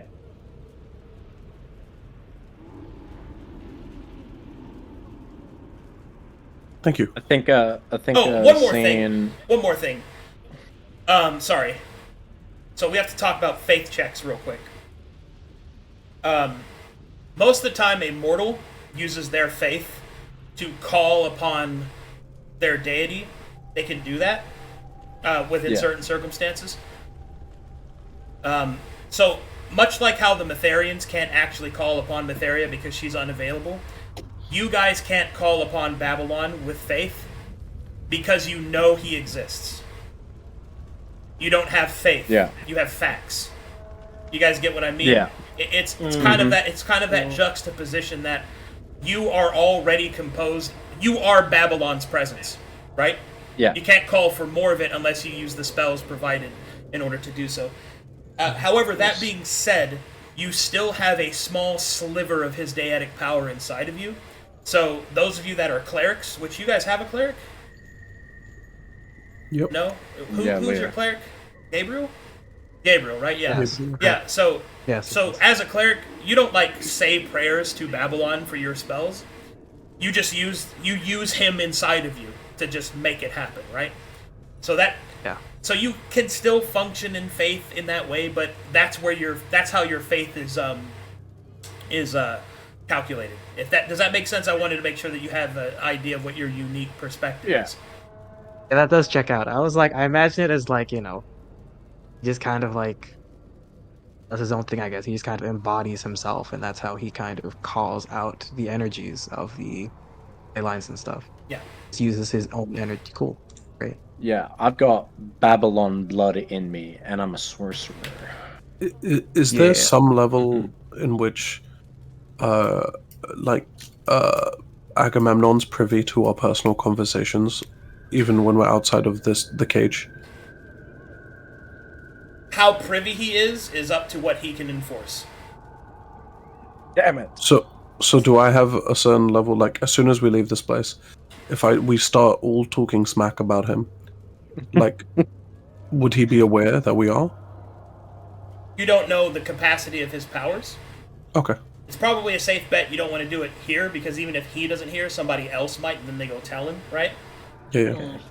But, like, walking around talking shit outside of the Iron Cage, yeah. He doesn't have omniscience. Okay. Alright, good. Yeah, so remember, he is your lord, but he's your temporary lord. He's weird older You're here because, let me set it up this way. You are here because Agamemnon has beseeched Babylon's permission to continue his crusade. That's kind of like a pseudo story reveal that is why you're able to do this, because Babylon and Agamemnon don't like each other, because Agamemnon does not recognize Babylon as the god of fiends, right? But Babylon being a very conniving sort of entity, instead kind of flipped the script on him and enticed him to hire mercenaries. Remember, your true purpose, other than to do what Agamemnon wants, is to convert the world to Babylon, is to get more followers of Babylon, to eventually allow Babylon to manifest and his powers to manifest here. That's your, spiritual goal that you guys have. Just to raise hell. Yeah. Yeah. Anyway, continue. Was just leaving. I guess, to the teleportation room? Teleporter room? To the downtime room. Yes, the downtime. Downtime? I thought we were about to Down. start the mission. We need to prepare. I must We're switch gonna out have so to many face the spells. Let's swap out so many spells. You must switch out your tongue as well, as Agamemnon's Yeah, patience runs thin with you already. The rest of us shall fall victim to this. Yes, you're very bad at talking. I don't know how you managed to do that, Gabriel. Fuck, bro. I was trying to be middle of the road, what's the word? Rude and respectful. Middle of the road I was trying to be. That's Sure, curious. so- Still managed to He lose didn't the wait patient. Next time, show some prudence and prostrate. I assumed that his And clothes would be prostate.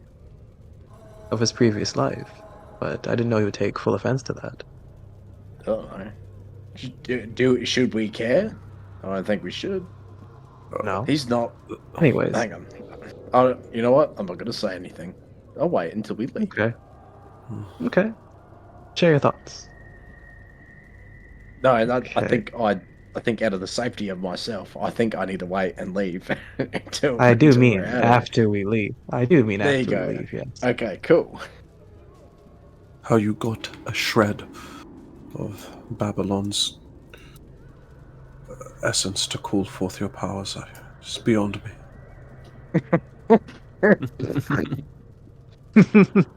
Oh, man. We're all Okay. in, bro.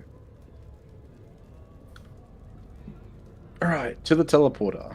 Wait, this is the forge. Yeah. This is Shut the up, forge. Steg. We need weapons. Let's prepare first. An armor Need and- weapons. Sping, are you I thought we just- experiencing real life lag? I thought we just did that, just before.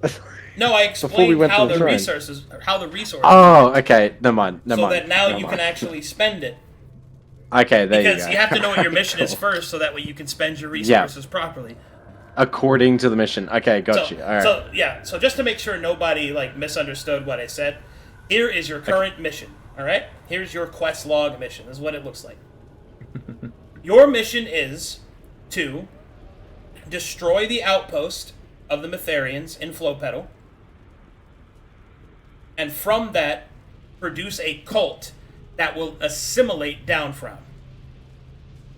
So your mission is complete when the cult is in a sufficient position that they control Downfrown and that they are producing faith for Agamemnon. We're staying there until the How do cult we is know when grown that happens? to size. How you go about that, how you accomplish that goal, is completely up to you. Could it be covert? It could be anything you want. Freedom. Evil is freedom. Oh my Do God. whatever you want. What the heck? Dude, we have so many choices right now, man. Oh wow. Yeah, So, consider your abilities, consider your propensities and spells and stuff like that, and then build a strategy. So, I'm trying to think of all the Just- most heinous stuff that we could do. so just before going forward, the contract goes into effect. The start of the next mission. Use your resources now how you'd like. Well, who has what resources? And Scat will begin by sort of gesturing everyone to reveal their goods that they managed to collect from the past parties. This would be the crossbows, the Poppy's Kiss, all the way down to the half plate with the foci of first level. But we're trying to get other people to pull them out of their inventories.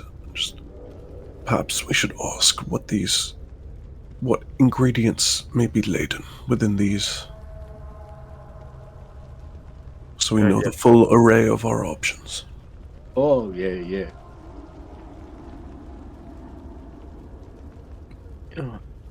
We do that. Okay, there are no special materials. Nice. Fantastic. Well,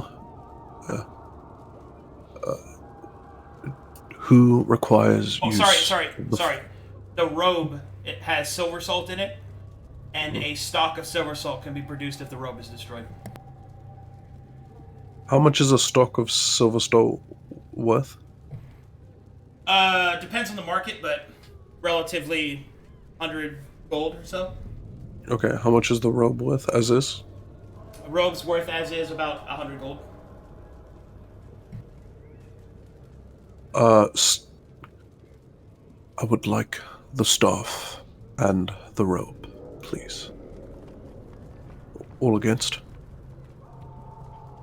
What do you need the rope s- for? He wants The to sil- dress. the silver salt laden within it. Its value is not. The value is not diminished. I see nothing wrong with you taking the robe. And I don't think anyone else here really needs an implement the cast. I don't think. I think you're the only one that needs that. So I think you're fine in taking both. Fantastic. Now, he'll turn to the alchemist and say, "You may need the silver salt." Yes, that's my point. So if you want to give it to me, that's fine. If not, I will find something else. Well, a trade for a future benefit and a trade offer I shall take. No, fuck that. I'll just find it myself. Nothing too damning, but an 100 gold IOU in next trade, just to sweeten the pot. I'm good. It's half a soul coin.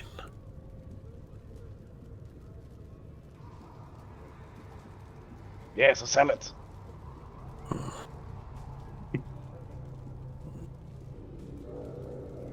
He'll convert the robe down to the silver stolt, but just keep it on him in case Swar genuinely requires it for some potion recipe. But he holds it on his person in his inventory. So, who wishes to use the forge for items? Equipment. Also, how much patience do we have right now? You currently have 9 patience. Okay. If with 0 we lose. If you reach 0, the campaign ends. Yes. Okay, and we have that's We're not that's intense. spending that shit. And we have 8 soul coins. 8 soul coins. Well, if we want to convert them now, we have 8. We have 4 souls. Each soul was worth 2 from the people that we got. It depends on the quality, but yeah. Okay. If the conversion is the same as the last one soul was 2, so it's something like 8 coins. So that's our resources. 9 patience, 8 coins. How much gold do you guys have? Who wishes to use the forge? What items do any of you immediately want to use it, or have some idea that you wanted to use the forge as your downtime? I need the conduit longsword. Is there any? I need it. He needs it. I need it, dude. Arcadum said we get our items from the sort of starting items that we mentioned. So you would have that already. You would have that now. No, it's tier 6, so he has to get it outside of the starting stuff. It's not tier 6. It's not. Conduit's tier 4 now. No, It's like tier 7. 6. It's like tier 7. Conduit's really high. Conduit's super high. I'm reading it now. It's tier 6. Oh, okay, it's tier 6. So, okay, that makes sense. That means I could spend those 1600 starting gold for something else, if you guys want. Anyway, if I'm gonna be grabbing Remember something. that you can use gold in the mortal markets as well. Yeah. Yep. So how about this? If you want to use the forge, step within the pentagram. If you don't intend on using the forge for your downtime, step outside of it. And then Okay. I mean, I just want to upgrade one item, but that was it. Then step in the pentagram. What can we make? So the order we'll go through. We'll go through forge, potions, like sort of potions, alchemy stuff, paperwork stuff, like kit related stuff. If you're smithing yourself or doing anything like that, and then the third thing is just clarifications on like spells and item management. We'll do last and before we head out. So forge, then scrolls, alchemy, and then out, and then clarifications. Then we'll step out. So forge people, it's up to you. Speak up. Okay, what can you do in the forge? What's the difference between what we had in the forge and what we got? What we had in the town, what we can do in the forge exactly? So last time we learned that the forge has a full imagine like a full capacity of everything possible, but they only take like soul coins and they work off patience, things of this nature. You might have missed, but we can use patience to make magic items. This requires whatever tier the magic item is divided by 2, rounded up. It's in notes if you're interested on all the ways we can use patience. Okay.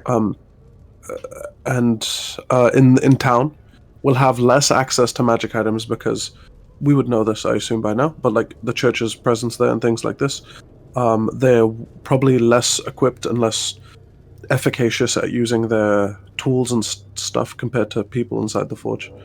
And we'll have to do it discreetly, so we'll have to do it under a guise or secretly. And I expect that they'd take more time as well.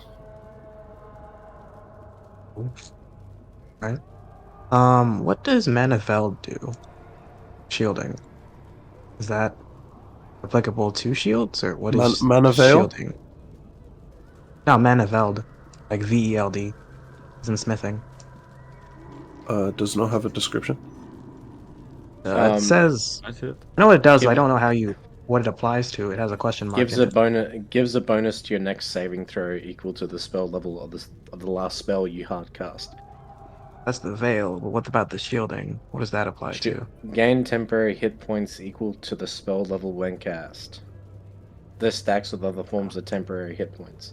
So if you cast So I a want it. spell, you get 3 temp HP. But I want it. But Then ask guess the that's- Forge people. that's what- To like unlock my bill, I need the conduit on my Do longsword. it.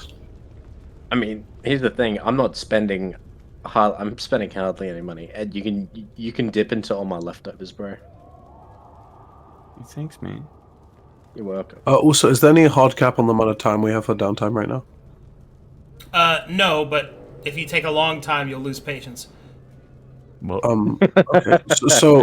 So just get your requests out so we have the information of what to do with this time, and we can calculate how much time it will take. I assume if we take more than something like a few days of downtime, it would be a problem. Also, you were warned that time is of the essence. For the Mytharians will not always be in this vulnerable state. Yeah. Agamemnon might not like the church, but he respects their power. Okay. He shows So, yeah. respect. I get you guys typed it in chat, but one of you has to speak up to the actual Forge people. Alright, cool. So, I suppose I'll just ask them. I suppose they'll just walk up to the fucking... If it only works on shit, and it's just like... Raise a hand. And just, essentially be like... So, how would I get Mana Veld onto my armor, currently? We can make Or something Manavale like for you. that. Real easy. Oh, that's right, my lad. Mr. Belgian, that's me. I can put it on armor.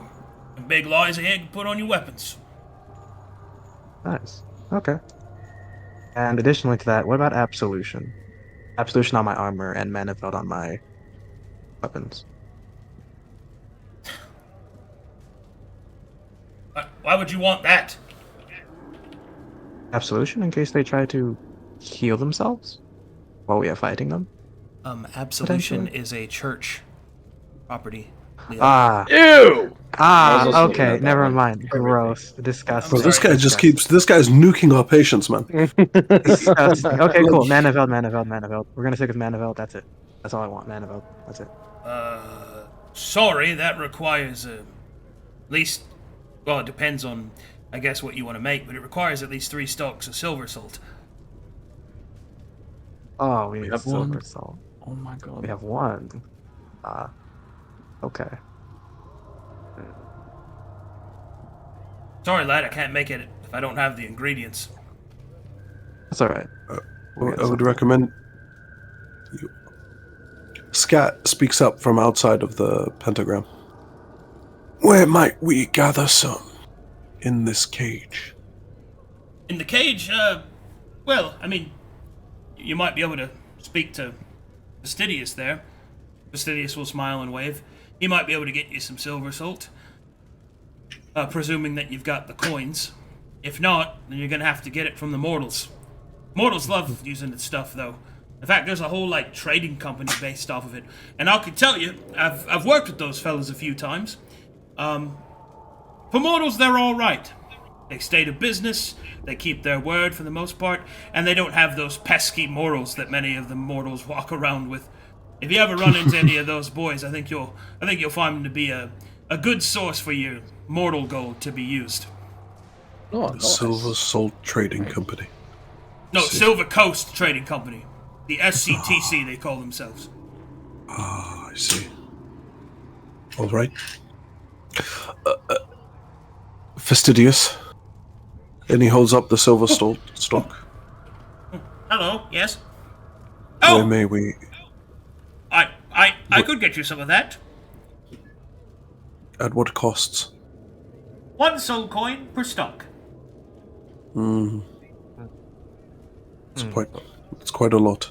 But Nice, okay. I recommend we stall this action of using the silver stocks to see the comparative rates on the material plane. Thank you, Fastidious. I understand. You'll probably find it for cheaper there. Oh, if I might have a bit of your time. Please do. I have a And all particular... of our time is Agamemnon's time. Of course, praise be to his dark self. I have a personal request, if you wouldn't be so put out as to fulfill it. He'll kind of bashfully pull out a piece of parchment. Oh, kind of look around. Okay, Scat runs into him like EO and Agent Smith, and he dies. No, I'm just kidding. He hands you the piece of parchment. I've been curious about a few things. I think I could make some new materials for Mr. Belgian and Big Liza, my parents. But I need to experiment a little bit more. I was wondering if you could acquire these items, and you will see that there is a small list of items.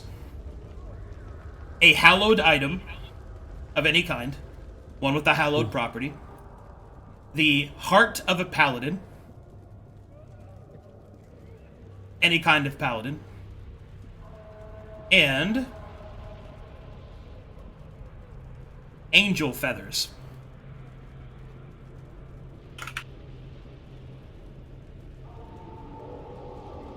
It's alright if you can't get everything, but if you're able to get me each of them, I think I could make something new. You have to learn more about your enemy to defeat them, after all. Gabriel? Yes? You have some divination, yes? Correct. Yes. Where do we find angel feathers? Okay, give me 1 second. And just commute. Give me 1 second. Basically, he's going to just kind of like put a little bit of dust out, put out a little map. Basically, just like put the dust around the map, kind of like put the map on the ground, and just kind of like raise his arms over it. And he's gonna cast divination, and let's see. I ask specifically, where can we find angel feathers on the material plane? In Corvanus. In Corvanus. Closest, the best way to ask it, I think, would be closest to the town that we're about to go to. Closest to Flow Petal. Where can we find angel feathers in Corvanus closest to Flow Petal? In the city of Mornhal. Oh. Side quest markdown. It's marked down, exactly. Okay. Oh, so this would be an example case of where we may use the teleportation outside of what Correct. Agamemnon's direct thing. Yeah, okay. That makes sense.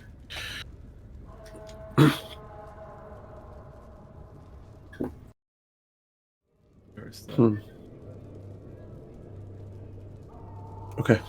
Well, Fastidious, is there a reward to finding this, or just the material at our hands?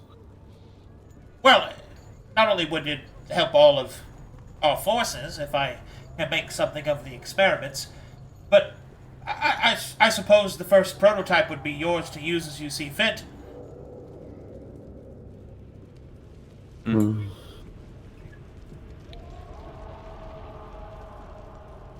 Fantastic.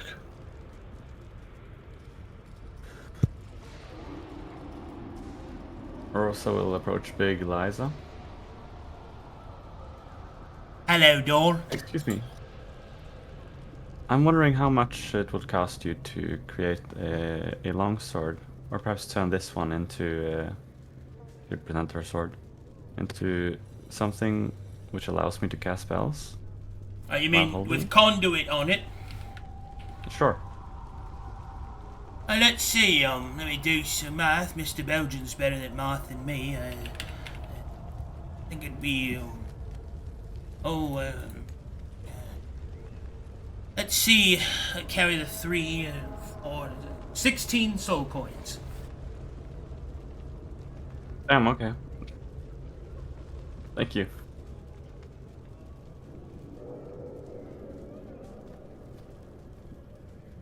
Kind of swear to herself.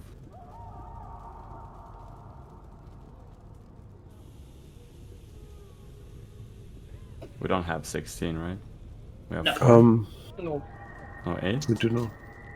We do not have that many soul coins, no. It seems as if it's something that we're going to have to go to the mortal plane for. Do the mortal plane then. Fastidious will then say, well, if you're about to go to the mortal plane, you could spend some of your soul coins on consumables if you need them.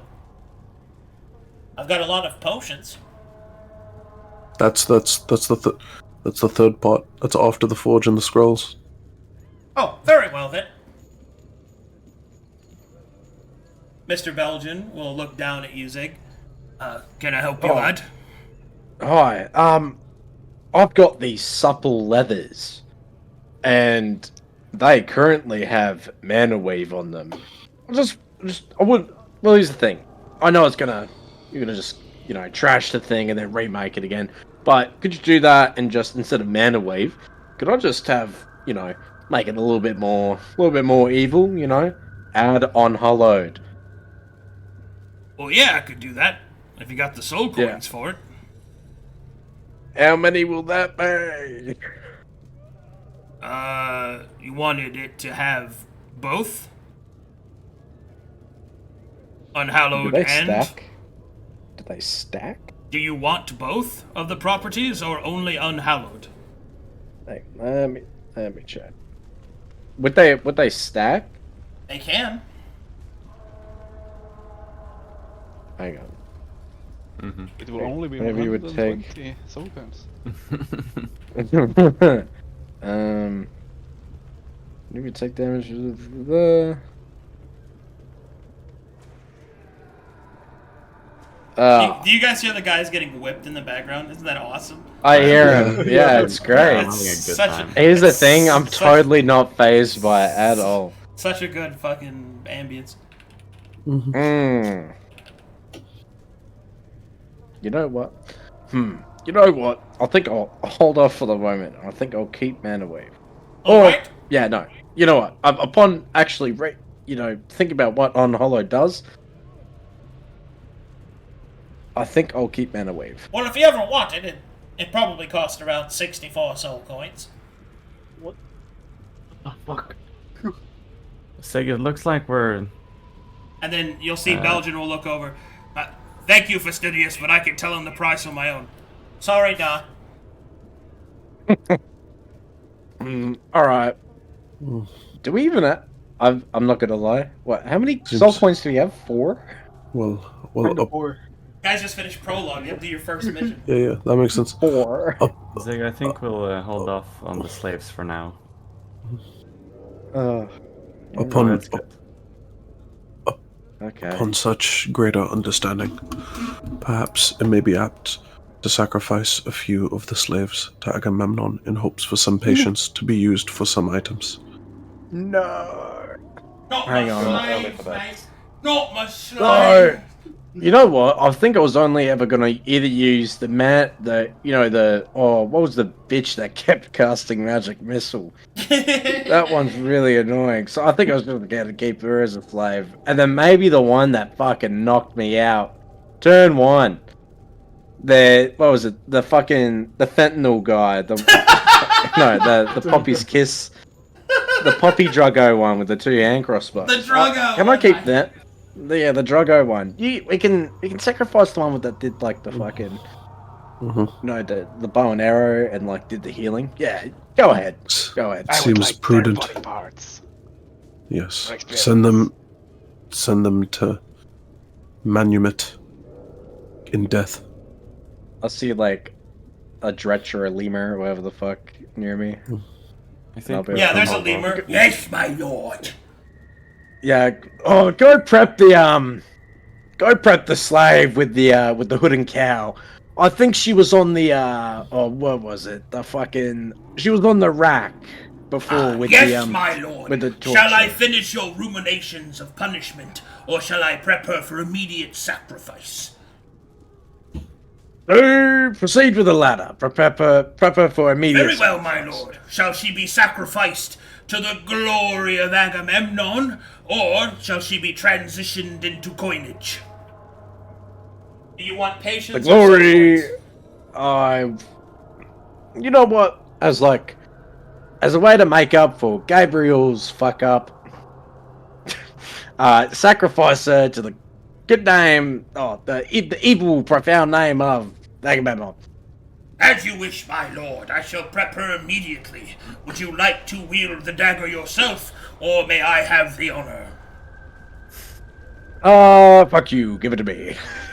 Very well. I will fuck myself, my lord. That'll be good. He will proceed to put his hand through his own head. All right. Get other people watching this as well, mate. Get other people Get people in here. Good sanguinary. Commit acts of voyeurism on top of it, please. Thank you. Yes, my lord. Whatever you require. Gorin, Gorgamel, bring me the fattest of all the lemur asses. Holy shit. Imagine getting twerked out to your sacrifice. That's crazy. They're twerking at your funeral. Crazy. They're doing that. You're getting sacrificed in a rap video. You're getting sacrificed in the trap house. There's a fucking Harlem Shakers on in the background. Everyone's doing Fent. Fentanyl. The sanguinary. So, if this goes according to plan, with the patience that we have, the conduit sword might take 3. All right. You, Dig, might take 3, and then we can press forth. Bearing the tied-up acolyte, who has been stripped down to her birthday suit. You can see that she's covered in barely sealed wounds. She's placed on a nearby table, and each of the lemurs are immediately starting to put their hands through their own heads. And remember, they're made out of fleshy goo, so they're just making horrifying splorching sounds. One particularly physically endowed lemur will be smacking their backside onto the floor with a rhythmic undulation. As the lemur you were talking to the first time will present the ritual dagger. For you, my lord! Scat begins to clap in following the rhythm of the well-endowed lemur. Nicely done, Gerald. You are up for a promotion. I am, my lord. Thank you, my lord. I'm just kidding. An excellent joke, my lord. I shall proceed to feel bad about myself. Thank you. All right, I take the dagger. A very unceremoniously. Now, okay, if I have to do it ceremoniously, I'll do it. But okay, I just do it. The act is enough to get respect back. But she will scream, and it will be cut short by your dagger protruding through her heart. Yeah, there you go. And she will All die. right, shut up. I'll stab her a little bit more. All right, shut up. You stab the corpse. Yeah, and then the soul will slowly seep up, and it will disperse into Agamemnon's realm. Agamemnon is pleased by your sacrifice, for it is the first sacrifice you have provided, and such travances may be forgiven. You receive 1 patience. However, be warned that further sacrifices that are of this quality or lower will have diminishing returns. Ooh. So hear that? Hear that? You're low level. She's dead. You killed her. Okay. I'm talking the dead body. I don't care. Alright. The Lemire will see you speak to the dead. Yes, my lord. Inform her that her corpse is lowest of all levels. Don't hype me up on that. What are you, fucking stupid? Very well, my lord. I shall eat my toes in deference. Thank you. The oblation never ceases to amuse me. Yeah. While I am sure this sacrifice has most likely pleased our lord, I would not. I don't advise asking him for any more favors at this point. No, we should definitely get his patience really, really low. So it's like a roller coaster, right? We've gone down so low, and then we go up as we finish the mission, and we're up here again. And then when we come back again, we get his patience down really low with all these loots and stuff. Yes, Sping. Well, we wouldn't. That is how markets work. We wouldn't want to be in a position where one of us dies and he'd be done with it. We will never die. Indeed. As such. I say with a shit-eating grin, we will never die. As such. Not one of us. Sure, I'm sure you would never die. We will never die. I definitely didn't go around. I didn't. Yeah, you definitely did not go down like 3 times last fight. You barely stood up. And it seems to me that the the greatest requirement of a magic weapon was the conduit blade. True. Please, I think it makes adequate sense for you to use the patience on this and this alone. We may move forward to other tasks. Are you sure? Spending... testing Agamemnon's patience like this is wise at this point. It is ours to spend. For Shall now. return dividends in what it grants us. It's an investment. Yeah. Exactly. Yes. Dividends. It's dividends. Yes, dividends. Dividend? Oh! Vocabulary. So do you want to get it or not? You gonna get it? So it's you said you specified like difference between magic item and masterwork item. Is it cheaper to get masterwork items from Agamemnon patients? No, because you're magically creating it, so it's the same. So it's actually not. It's not worth it as much to get a masterwork item made this way, but you really want conduit, so you basically have to pay 3 patience for a tier 6. I mean, I wouldn't want to spend our party resources like that. Well, unless anyone anyone do it. agrees, unless everyone agrees. Okay, look. I mean, let me put it to you this way. Maybe this will help, right? There is a mortal market in Downfrown because it's a major town. The likelihood that you could find some way to purchase a conduit longsword there is not outside of the realm of possibility. But if you want to have it before the mission starts, then you're going to have to spend patience. Yeah. I mean, I'm gonna put a timer for 5 minutes. We'll be done with the forge in 5 minutes. Right. We have to. It's in the contract. Okay, so... Yes or no? It's up to you, man. Shiny sword. Okay. I can spend my starting equipment budget on other shit for you guys if I get the sword. Well, that's just that I don't want to run out of patience on the first mission. Well, why not enchant the scythe? Make it a +1 at least, so it's worth more your while, and then you'll be spending. You can do that. 4 patience instead of 3, right? Because it's rounded up. You should enchant the scythe, I think. With conduit? No, you can't enchant it with conduit. That's a masterwork property. That has to be made. Just enchant the scythe with some plus. Yeah, for a soul coin. Yeah. Yeah, sure. I can make do with just doing the longbow shit and casting spells, but I won't be able to get as many crits off. Why won't you be able to get as many crits off? Because with the scythe and the longsword in hand, I can knock people prone all the time, and I'll get more crits. But I can't deal without conduit, or I can't cast spells without conduit, which loses. Well, assume you'll get conduit in town. Enchant your scythe. That'd be nice. Let's just gamble on that then. Okay. Rather save the patience. So. Okay. So you want to have a magical. You want to have your scythe enchanted to make a magic item. Could it be Glyza do that? Yeah. And for how much? Okay, so this is how it works. I already have. So enchanting works like this. You have to choose a spell that you want to enchant it with, and then you choose offensive, defensive, or utility. And then if you have any other special materials to add to it, which enchanting has different materials that you can use, silver salt being one of them, you can add augmentations to it. However, the base cost is that the tier of the magic item, which is calculated separately from the masterwork property, for the masterwork tier, is for ease of reference is associated with the spell that you used.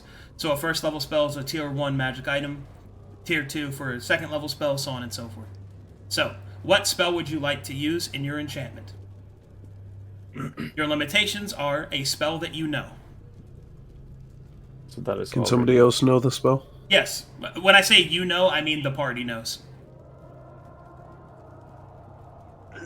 See what I have though. You have 2 minutes left. Could I just add a +1 to the one I already have? You can add a +1. Yeah, that adds a tier. You just want it to be +1? Because it's already. Oh, this isn't right. Be cool, add a spell. Oh my god. Add a whole ass spell. Add fireball. I don't know what that would do. I'll add the. Sure, I'll add the fucking. Wait, so the level of the spell just. It doesn't matter. Or the spell doesn't matter. The level of the spell is what determines the tier. And then you choose offense, defense, or utility. So that. Because I'm going to randomly roll what the enchantment is. Right? But it's based off those parameters. Oh, this is really cool. If you need a recommendation, I have one, but Cratzzy, decide yourself. This is really cool. You should play with it. Silence would be goated. I don't have. Because if you. Silence would be goated because if you go for their spellcasters, they're fucked. If they ever. I'd be willing to dump in my 4th level. My 4th level spell for that. You don't actually have to cast the spell. It's a spell that you have to know. Dimension Door. Yeah, Dimension Door. Dude, yes. I have Silence though, so you can do whatever. Other spells do I have? I have Calm Motion, Silence, Healing Word, Guiding Bolt, and What about Summon Greater Demon? That would be great. That would be good. I can't cast level 4 spells ever, so that would be good. Cool. I'll give you Grease. You want Grease? I'll give you Banishment, but it's not gonna. You have 15 seconds left. Okay, enchanted with Summon Greater Demon. Okay.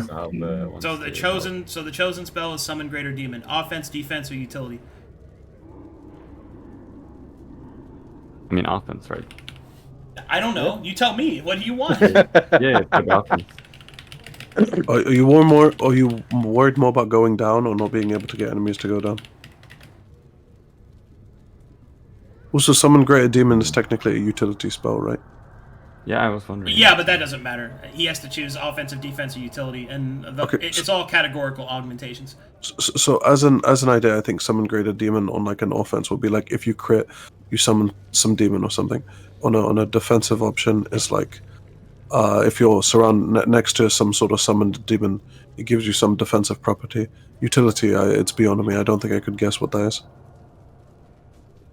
Make me you crit and like a hot succubus is in front of you, and like let's go offense actually.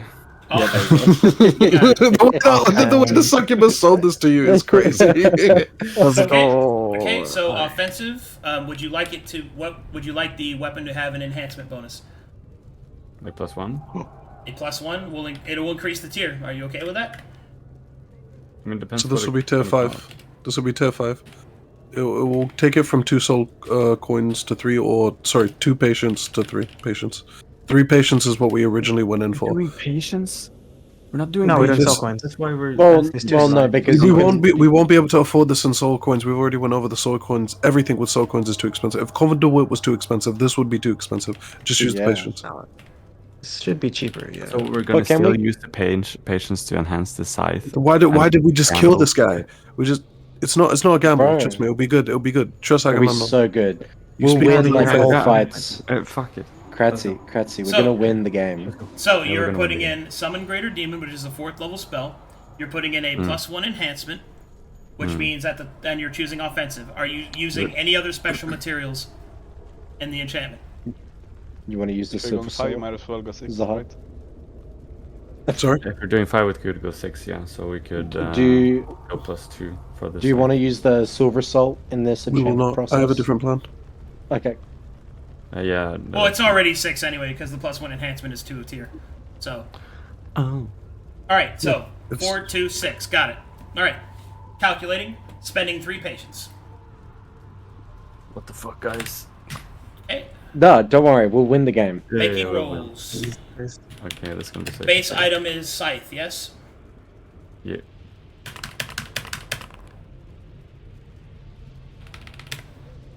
Okay. So cool. 270s. How much time did we go above 5 minutes sub?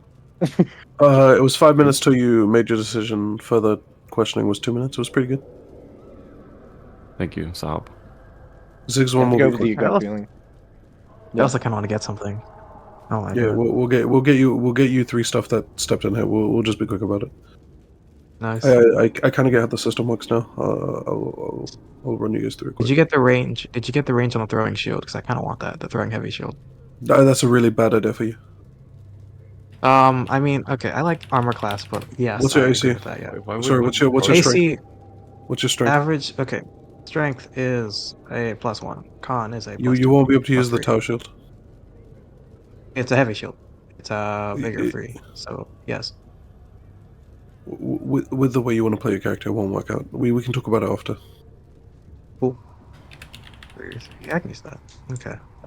I think well, you know what's crazy? I think I could actually.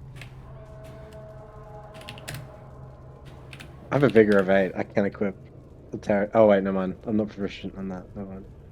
If I was proficient, what's your vigor, Gabriel? It's my current vigor is 4, so I could use the heavy shield. What you use a sword as well now? No, I use a chakram. So basically, shield strapped to the arm, and then chakram in the other hand, basically. And how are you going to cast spells? Give me a second to think about that. I need conduit. Fuck. Oh, okay. Can clerics just penises. have a holy symbol on their shield? Yeah, exactly. That makes sense. Yeah. I assume that's the case. So probably just do the. I assume that's holy not the symbol. case. That would be nice. I'll ask Arcadum. Well, if it you would be know nice. already. It'd be a cool. I don't know if you. Does anybody know? I don't know. Hey, That's chat, base can you D&D cast stuff, though. Can you cast the spell when cleric and you have a weapon and the shield? Whilst we're talking about this, Zig, what did you want to get enchanted? I don't think I wanted to get anything enchanted. Okay. Dig, did you want to get anything enchanted? No, I don't think so. Did you want any items you couldn't get because we didn't have enough soul coins? I don't think so. What armor do you currently wear? Plate? Plate? Full plate? You have that? Did you say splint or plate? Plate? Plate. Okay, cool. I would recommend we buff your plate armor. We enchant it using 1 more patience. With the level 1 spell Armor of Agathis plus 1 tier 1. That'd be good. That'd be cool. So there'll be 2. So it'll be a +1 Armor of Agathis enchanted defensive thing to make sure you don't fall down again like you did before. Both of them on a defensive option, and then we enchant that. We use 1 more patience for that, and we're done with forging. I kind of want to get silence on one of the chakrams real quick. And I think that will... enchantment though. The utility silence would that be good or no? No enchantment, no +1. Silence no is 3rd level. That's 1 more patience. Why silence? Silence 2nd level because I don't know, because to get in case I hit like one of your spellcasters and I'm up with y'all. What's your 2 hit? To hit is a +12. If I have him up, it's a +15. What's the range 16. on the chakram? 30 feet. All right. 60 feet. I have your weapon is finished, Cratzzy. Nice. Its name is Fallen Angel's Fury. It possesses the enchantment Cackling Echoes. Whenever you would critically hit with this weapon, you summon a spectral daemon to attack your enemies. The spectral daemon attacks an enemy with 2 claw attacks. These attacks use your character level as the attack bonus, and they deal 2d6 plus your character level in force damage. The daemon dissipates after these attacks. That's insane. That's really pretty good. Really good. That's metal. That's metal. All of us want to do this now. It's so good. It's so good. We'll go through the next ones quick. Dig, do you want that? I think it will be really good for you. Yeah, sure. Okay. do the RP. Oh, who am I asking her for? I command thee.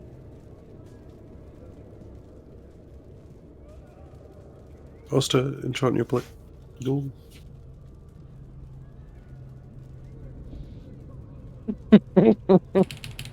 Oh, you dare enchant my armor. Well, that was certainly a better way to ask that, but fine. What's your name, fellow? Dig? Dig. All right, well, what... Don't forget it. Sure. What do you want? I want to upgrade my plate mail. All right. You want it enchanted? Yes. With what? I believe he mentioned to me the Armor of Agathis spell. And yeah, but that one was first to me. You mentioned increasing plus an additional magical defensive bonus. A single tear up some... That would be... That's a +1, an Armor of Agathis. So I assume this is 1 patience because it's a level 1 spell plus +1. So it's 1 patience. It's gotta be. Right, Arcadum? Yes. So, plate armor.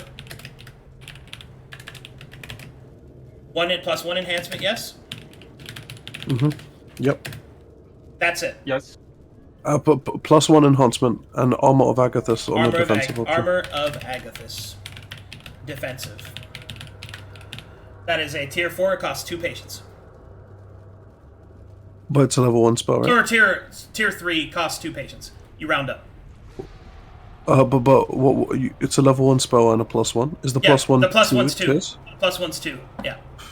No +1 then. No +1. Okay, let's not do the +1. Yeah. Just take the Armor of Agathis. Sounds good. So armor of Agathis, plate armor. Okay. And Can we do second level Armor of Agathis? That doesn't matter. Okay. Yeah. And your plate armor, is it masterwork? Yes. Okay. What is your masterwork properties on the armor? Because that matters. It helps with the categories. It was profane. Profane only? Okay. That's good with Armor of Agathis. Sounds like a little combo move. Profane. I think we just unlocked a subclass, guys. Alright, 1 moment. Calculating. Dude, is that a battle rager? Yo, I'm an ice devil, by the way, and I'm casting the Armor of Agathis, so... Dude, that's awesome. I presume no special materials. I should have asked that, but you're not adding silver salt or anything? No. Okay. Wait. So sorry, I should have asked this before. Gabriel, have you decided exactly what you want? Exactly what I want, yes. You know? Yes. Utility, silence. No enchantment. That'll be level... That's gonna be level... That's gonna be 2 patience. Level 2, yes, correct. Hopefully we can use the soul coins. You're not gonna be able to use the soul coins. It's gonna take 2 patience. Okay. You think this is... I don't think it's worth 2 patience. Could try the soul coins. How much is the soul coins going to be? It's not going to be worth the soul coin. I use the silver soul on this. The silver soul. Soul coins is 200 GP. I can just pay for it with my money. I'll just use my money. Yeah, in the material plane. But I'll use the silver salt husk on this enchantment. I'm sorry if that causes rerolls. Okay. I'll have to reroll it. Okay. Apologies. It's all good. No, not the 99. So it's using silver salt. Got it. What is silver salt, by the way? It's like a magic enhancement. You can use it to increase your spellcasting capacity. I assume it'll have some amplifying effect on the defensive magics of the Armor of Agathis plate. I assume, but we'll see. Let's see here. 1 moment. Recalculating. Zahaab's DM brain is popping off right now. Noise. Right. Can we ask Arcadum questions while he's recalculating? Usually not. Usually, unless they're really degenerate and disgusting, and he has to tell you to stop talking on stream. I've found that when he's concentrating, not much else can break it. Yeah. Remind me to ask him about shield, and fucking the cleric shit. For sure. There's like 90% chance you cannot cast without an open hand.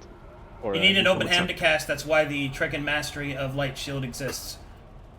Fuck. Okay, I'm probably not gonna get the shield then. That's fine. Okay. So that's... If he asks this guy questions again while he's calculating, I'll kill you. That's true. That's what we're gonna lose. DM patience versus Aggie patience. That's it. I'm joking. I'll kiss you. Nobody responded to that. Nobody responded to that. I didn't hear it. Oh, okay, good. Oh, man. Okay. Yeah, I'm excited. I think the EV on this would be higher than a +1, but I'm suspect on this. Okay. Can you convert money to soul coin? Also, by the way, the reason why I decided to use the silver soul on this, just so you know my logic, is because it's only a level 1 spell, so technically we were undercutting ourselves on the patience, so I thought if we use the silver soul, it makes the investment slightly more worth it, if we're going to use the patience for it. I agree with that. Big brain. Nice. Also, the reason why I said you can't use why I would be against you using 2 patience is the Chakram Silence might be really, really efficacious against casters, and I think that would be really good, but I'm gonna probably just convert my money to soul coins, if that works. You can't do that. It only works soul coin to money, not money to soul coins. Okay, how many soul coins do we got? We have 4 right now. We can potentially make 1 more set. So 2 more. So we can get up to 6. It was a tier 6. A tier 6 was like 16. So like a tier 4 is probably gonna be like 4 or 5. I'll ask. I don't know how you did that math. It's definitely not the case. I mean, like, okay, someone asked for conduit. I think Cratzzy asked for conduit, and he said it was like 16 soul coins or some shit. So I'll ask how many soul coins a tier 2 is. Oh, okay. It depends on the weapon, I think. Yeah. Cool. There we go. Alright, Also, you can add this to your armor when you get it. Your plate mail gains the following enchantment. Conqueror's Aura. Whenever you would defeat a creature, all allies, not you, within 15 feet receive 5 temporary hit points. Whenever you would critically hit an enemy, you gain 5 temporary hit points. If you would defeat an enemy with a critical hit, you and all of your allies in the aura receive 10 temporary hit points. Holy fuck, dude. It should be noted that temporary hit points do not stack with themselves unless specified. This is really good for our synergies in the group. We have a lot of crit synergies. Nice. Wait, did you say temp HP doesn't stack unless get him on. Unless specified. Yeah. Okay, unless specified that it does stack. Yes, it has to specify that it stacks. Yeah. Okay, cool. Yeah. Alrighty. Next item, please. Alright, so how many soul coins would adding silence onto the chakram be? Utility. Is the chakram masterwork? Yes, it is masterwork. It is unhollowed. Okay. Unhollowed. No, it's not unhollowed. It's fucking it's bloodletting. Sorry, it's ancient bone. Made out of a material. So three patients for my scythe. What did this armor cost? 2? 1. 1. Oh, that's nice. That doesn't work with chakrams. No, it's not unhollowed. It's fucking bloodletting. It's basically ancient bone. Yeah, but that doesn't work with chakrams.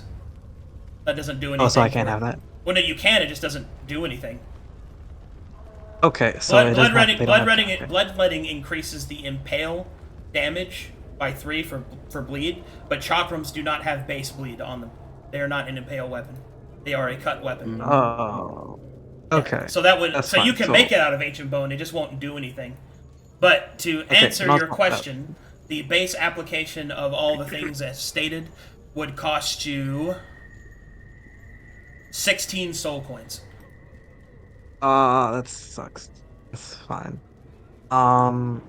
How much would it be to swap the chakram to unhollowed? That would cost you 4 soul coins.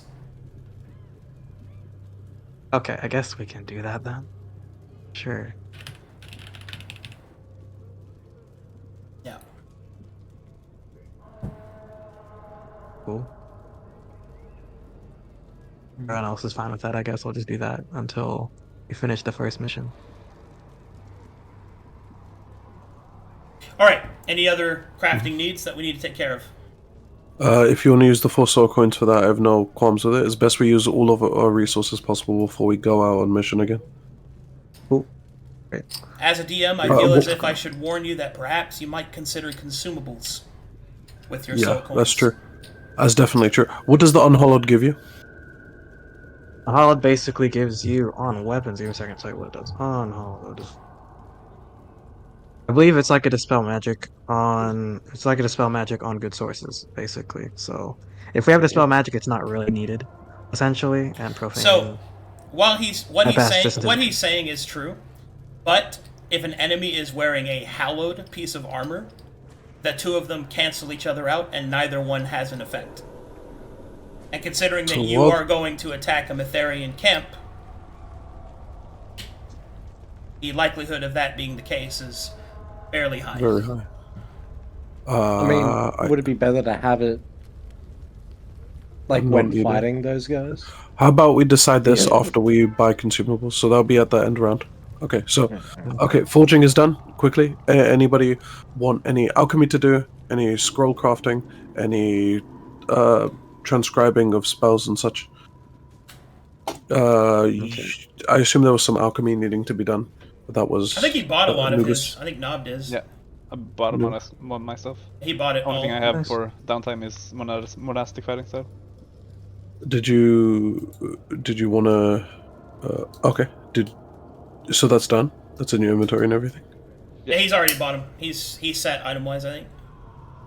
Okay. So just for spells, real quick, that I wanted to transcribe and switch over to people. I wanted to get a transcribe from the scroll. What's it called? I wanted a transcribe from my fellow party members, given that I'm a Cipher Scroll wizard with a scribe kit and all the bells and whistles. Should take, what's the word? It should take 1 hour per spell level. I wanted to gather Dimension Door, Scorching Ray, Fireball, Silence, Revivify, Spirit Guardians, Haste, and Dispel Magic from my allies. This will take, wait, sorry. I think I calculated wrong. The time seems too short. 1 moment. If you grabbed haste off of me, I don't think you can do that. No, I got it off of Cratzzy. Okay, that's good.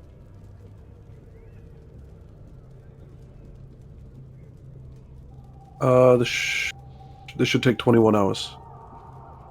Okay. How much money would that take? Can I see your list? Did you put it in general?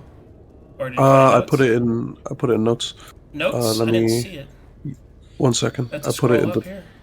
Yeah. I'll put it in general now. Oh, there it is. I found it. Okay, let's see here. Current spells, cantrips. Cost of that will be. No, above the current spells. Above the spell. So it says in my downtown, I'll be gathering spells from the party to my spellbook and translating them all to my main spellbook. I see. From the party. Okay, so you want Dimension Door? That's 400 gold pieces. Scorching Rays 200, so it's 600. Fireballs 300, so it's 900. Silence is another 200, so that's 1100. Revivify is 300, so that's 1400. Spirit Guardian's another 300, so that's 1700. Haste another 300, which is going to put you at 2000. And Spell Magic is another 300, so it's 2300 total. 2300 gold pieces. Let me just check if I have the money for that. I think I might do. 1 second. So how much was it again? 2300. 2300. I need 100 gold pieces from someone. I give you. Thank you. Okay. So I have the gold for that, and I'll hit 0 gold from my starting gold. Okay, good. Okay. I translate all of those to my spellbook. After after Zig gives me that 100 gold pieces to get it, all those into my spellbook, I'll offer him to give him summon Greater Demon, and anybody else, because he wanted that. Yes? As a spell. So I want to translate it over to him. How much would that cost? Translation doesn't cost you anything. Learning the spell does. Okay. If I give it to him learning. Oh wait, no, that's false. That's false. It's half the amount. That's right. It's half the amount to transcribe, which is why you're charged in the first place. Translate wizard. That's wizard translate is so it's half as much, so 50 gold per spell level, in order to translate. Okay, so that would be 200 gold. Sping, you want to give up 200 gold to learn Summon Greater Demon? I give you. Okay. You get that. So I wouldn't want to take more than 3 days to prepare. So that's what I wanted to do. Does anybody else want any spells? Sure. Gabriel's gonna get Revivify from you. Okay. And learn a Summon Greater Demon as well. Okay, so that's another 200 gold plus like another half 75 gold pieces. So that's 275. No, that's not right. Easy. Good work. That's not correct. Wait, translation is half the amount, so it's 50 plus. So it's 350. Cool. Easy. Okay. Cool. I translate over that spell to them. Zig, do you want it? Dig, do you want any spells? Can I learn Healing Word? I'll have to get Healing Word off of somebody, and then I can teach you Healing Word. The cleric has it, right? Yeah, but he can't teach it to you directly. It has to be through me. Right. So, for the sake of time, okay, I can learn. Who wants to teach me Healing Word? I'll get it. Who has it? I do. So if yes. I get Healing Word off of Cratzzy, that's 100, and then 50 to translate. It's another 150 gold. Do you have 150 gold? Yeah, I still have all my starting gold. Okay, I translate that over. If I translate any more spells, this will go into day 3 of translating. If they're both we the have same that much time. Wellspring, can't they just teach it? Same Wellspring, and then if they're the same Wellspring, yeah, you don't have to translate for them. They just teach each other. Really? Yeah. Mm-hmm. Yeah. Wizard translation is only required from going from one Wellspring to another. So like a cleric spell turning into a wizard usable spell, and vice versa in other directions. Okay, cool. That's fine. Yeah, they're both arcane or both divine or whatever. Then you don't need to do that. Fantastic. A second thing I want to do is I want to make a few spell scrolls, just so I understand this correctly. Again, it takes an hour per spell level if I have all like Scribe Kit, Sacred Inks, Forge Implement, and then it takes 100 gold per spell level. That's for buying it at market. You're crafting it, so it's 50. So it's half. Okay. I write down all the spells I want to make scrolls of. I assume, guys, we're going to take 3 days of downtime. If I make these scrolls, that will mean that we take 3 days. We can take 2 days right now as it currently stands. You guys okay with 3? I think 3 is a good number. That's fine. Yeah. Sounds like a lot. Alright.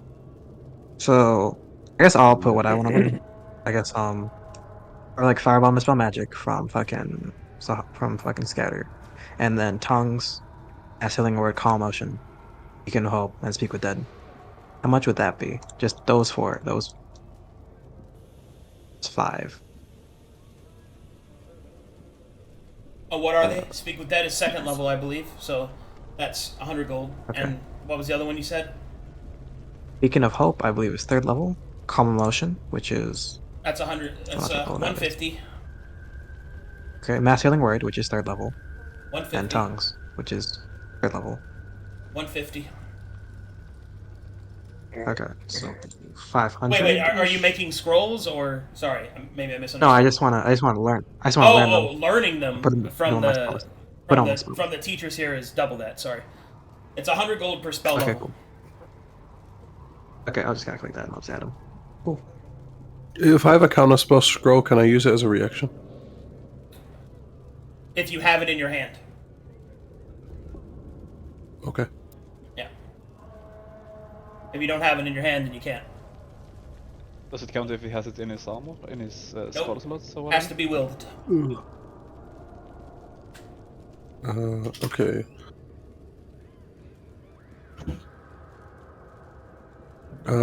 Okay, so you guys can move on to the next thing. If we're done with all the scrolls and spell stuff, just get consumables and other question things before we leave off to the mission. Right. I might need to cash in one of the soul coins for money for these spells, but we'll see. I can give you the rest of like the money I got. 'Cause I don't want to use the soul coins again. I was gonna request money from you two for transcribing, but we'll see how much. That's It fine. costs. That's Right, fine. 'Cause I don't use soul coins I've to get literally on Hollow. bought nothing. Yeah. Get consumables, guys. I will be the what kind of tools do we consumer want? buyer. We have healing. We have the healing potions from the town. What other consumables are important to get? Arcadum. If I'm if sorry. a sorcerer, I just wanted to be clear. If you store it in your armor, you can still use it. Yeah. As a reaction? As a reaction, yeah. If you store it in your armor. If it's not stored in your armor, it has to be in your hand. Sorry. I misunderstood what you said. Worst. Arcadum.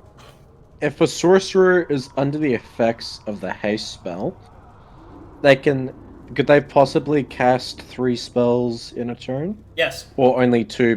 Okay, cool. Sorcerers can cast as many spells as they have the action economy to do so. Awesome. Unfortunately, I'm gonna have to call it there, guys. I have to prep for my next game. Yeah. No, Yes. Alright. I was waiting for the calls. It's a major game, so I gotta be ready for it. Absolutely. Good stuff, man. Very good, very good. We will pick it up next time with you guys going straight into the mission. Perhaps, as a suggestion, I would use this time to devise what kind of plan of action that you guys want to actually do to accomplish your mission. Remember that you have a lot of abilities and a lot of powers in order to assist you in actually completing this mission. You can choose to just kill everybody, but that is not the only path to your victory, so I would consider it carefully. Also, as a reminder, you are playing, while the Church of the Bad Guys also, you are playing the unquestionably super evil bad team, so keep in mind that anything that you do is going to be resisted, and it tends to have a unifying effect, if you get what I mean. So understand that that's where the difficulty comes from, is that once you go into the mortal plane, ain't nobody your friend. So keep that in mind. Alright. I don't see any fan art. Let me check. But before we go, how much is a healing potion in soul coins? Healing potion in soul coins is 1 soul coin gets you 4 regular healing potions. Okay. What is the gold price of greater healing? Because it says 150 to 300 on the wiki. It's dependent upon. It costs 1 gold. It costs 1 soul coin. All right, I gotta get going. There's no real fan art, so I'll see you guys. Bye, everybody. I'll see y'all in 45 minutes. Woo!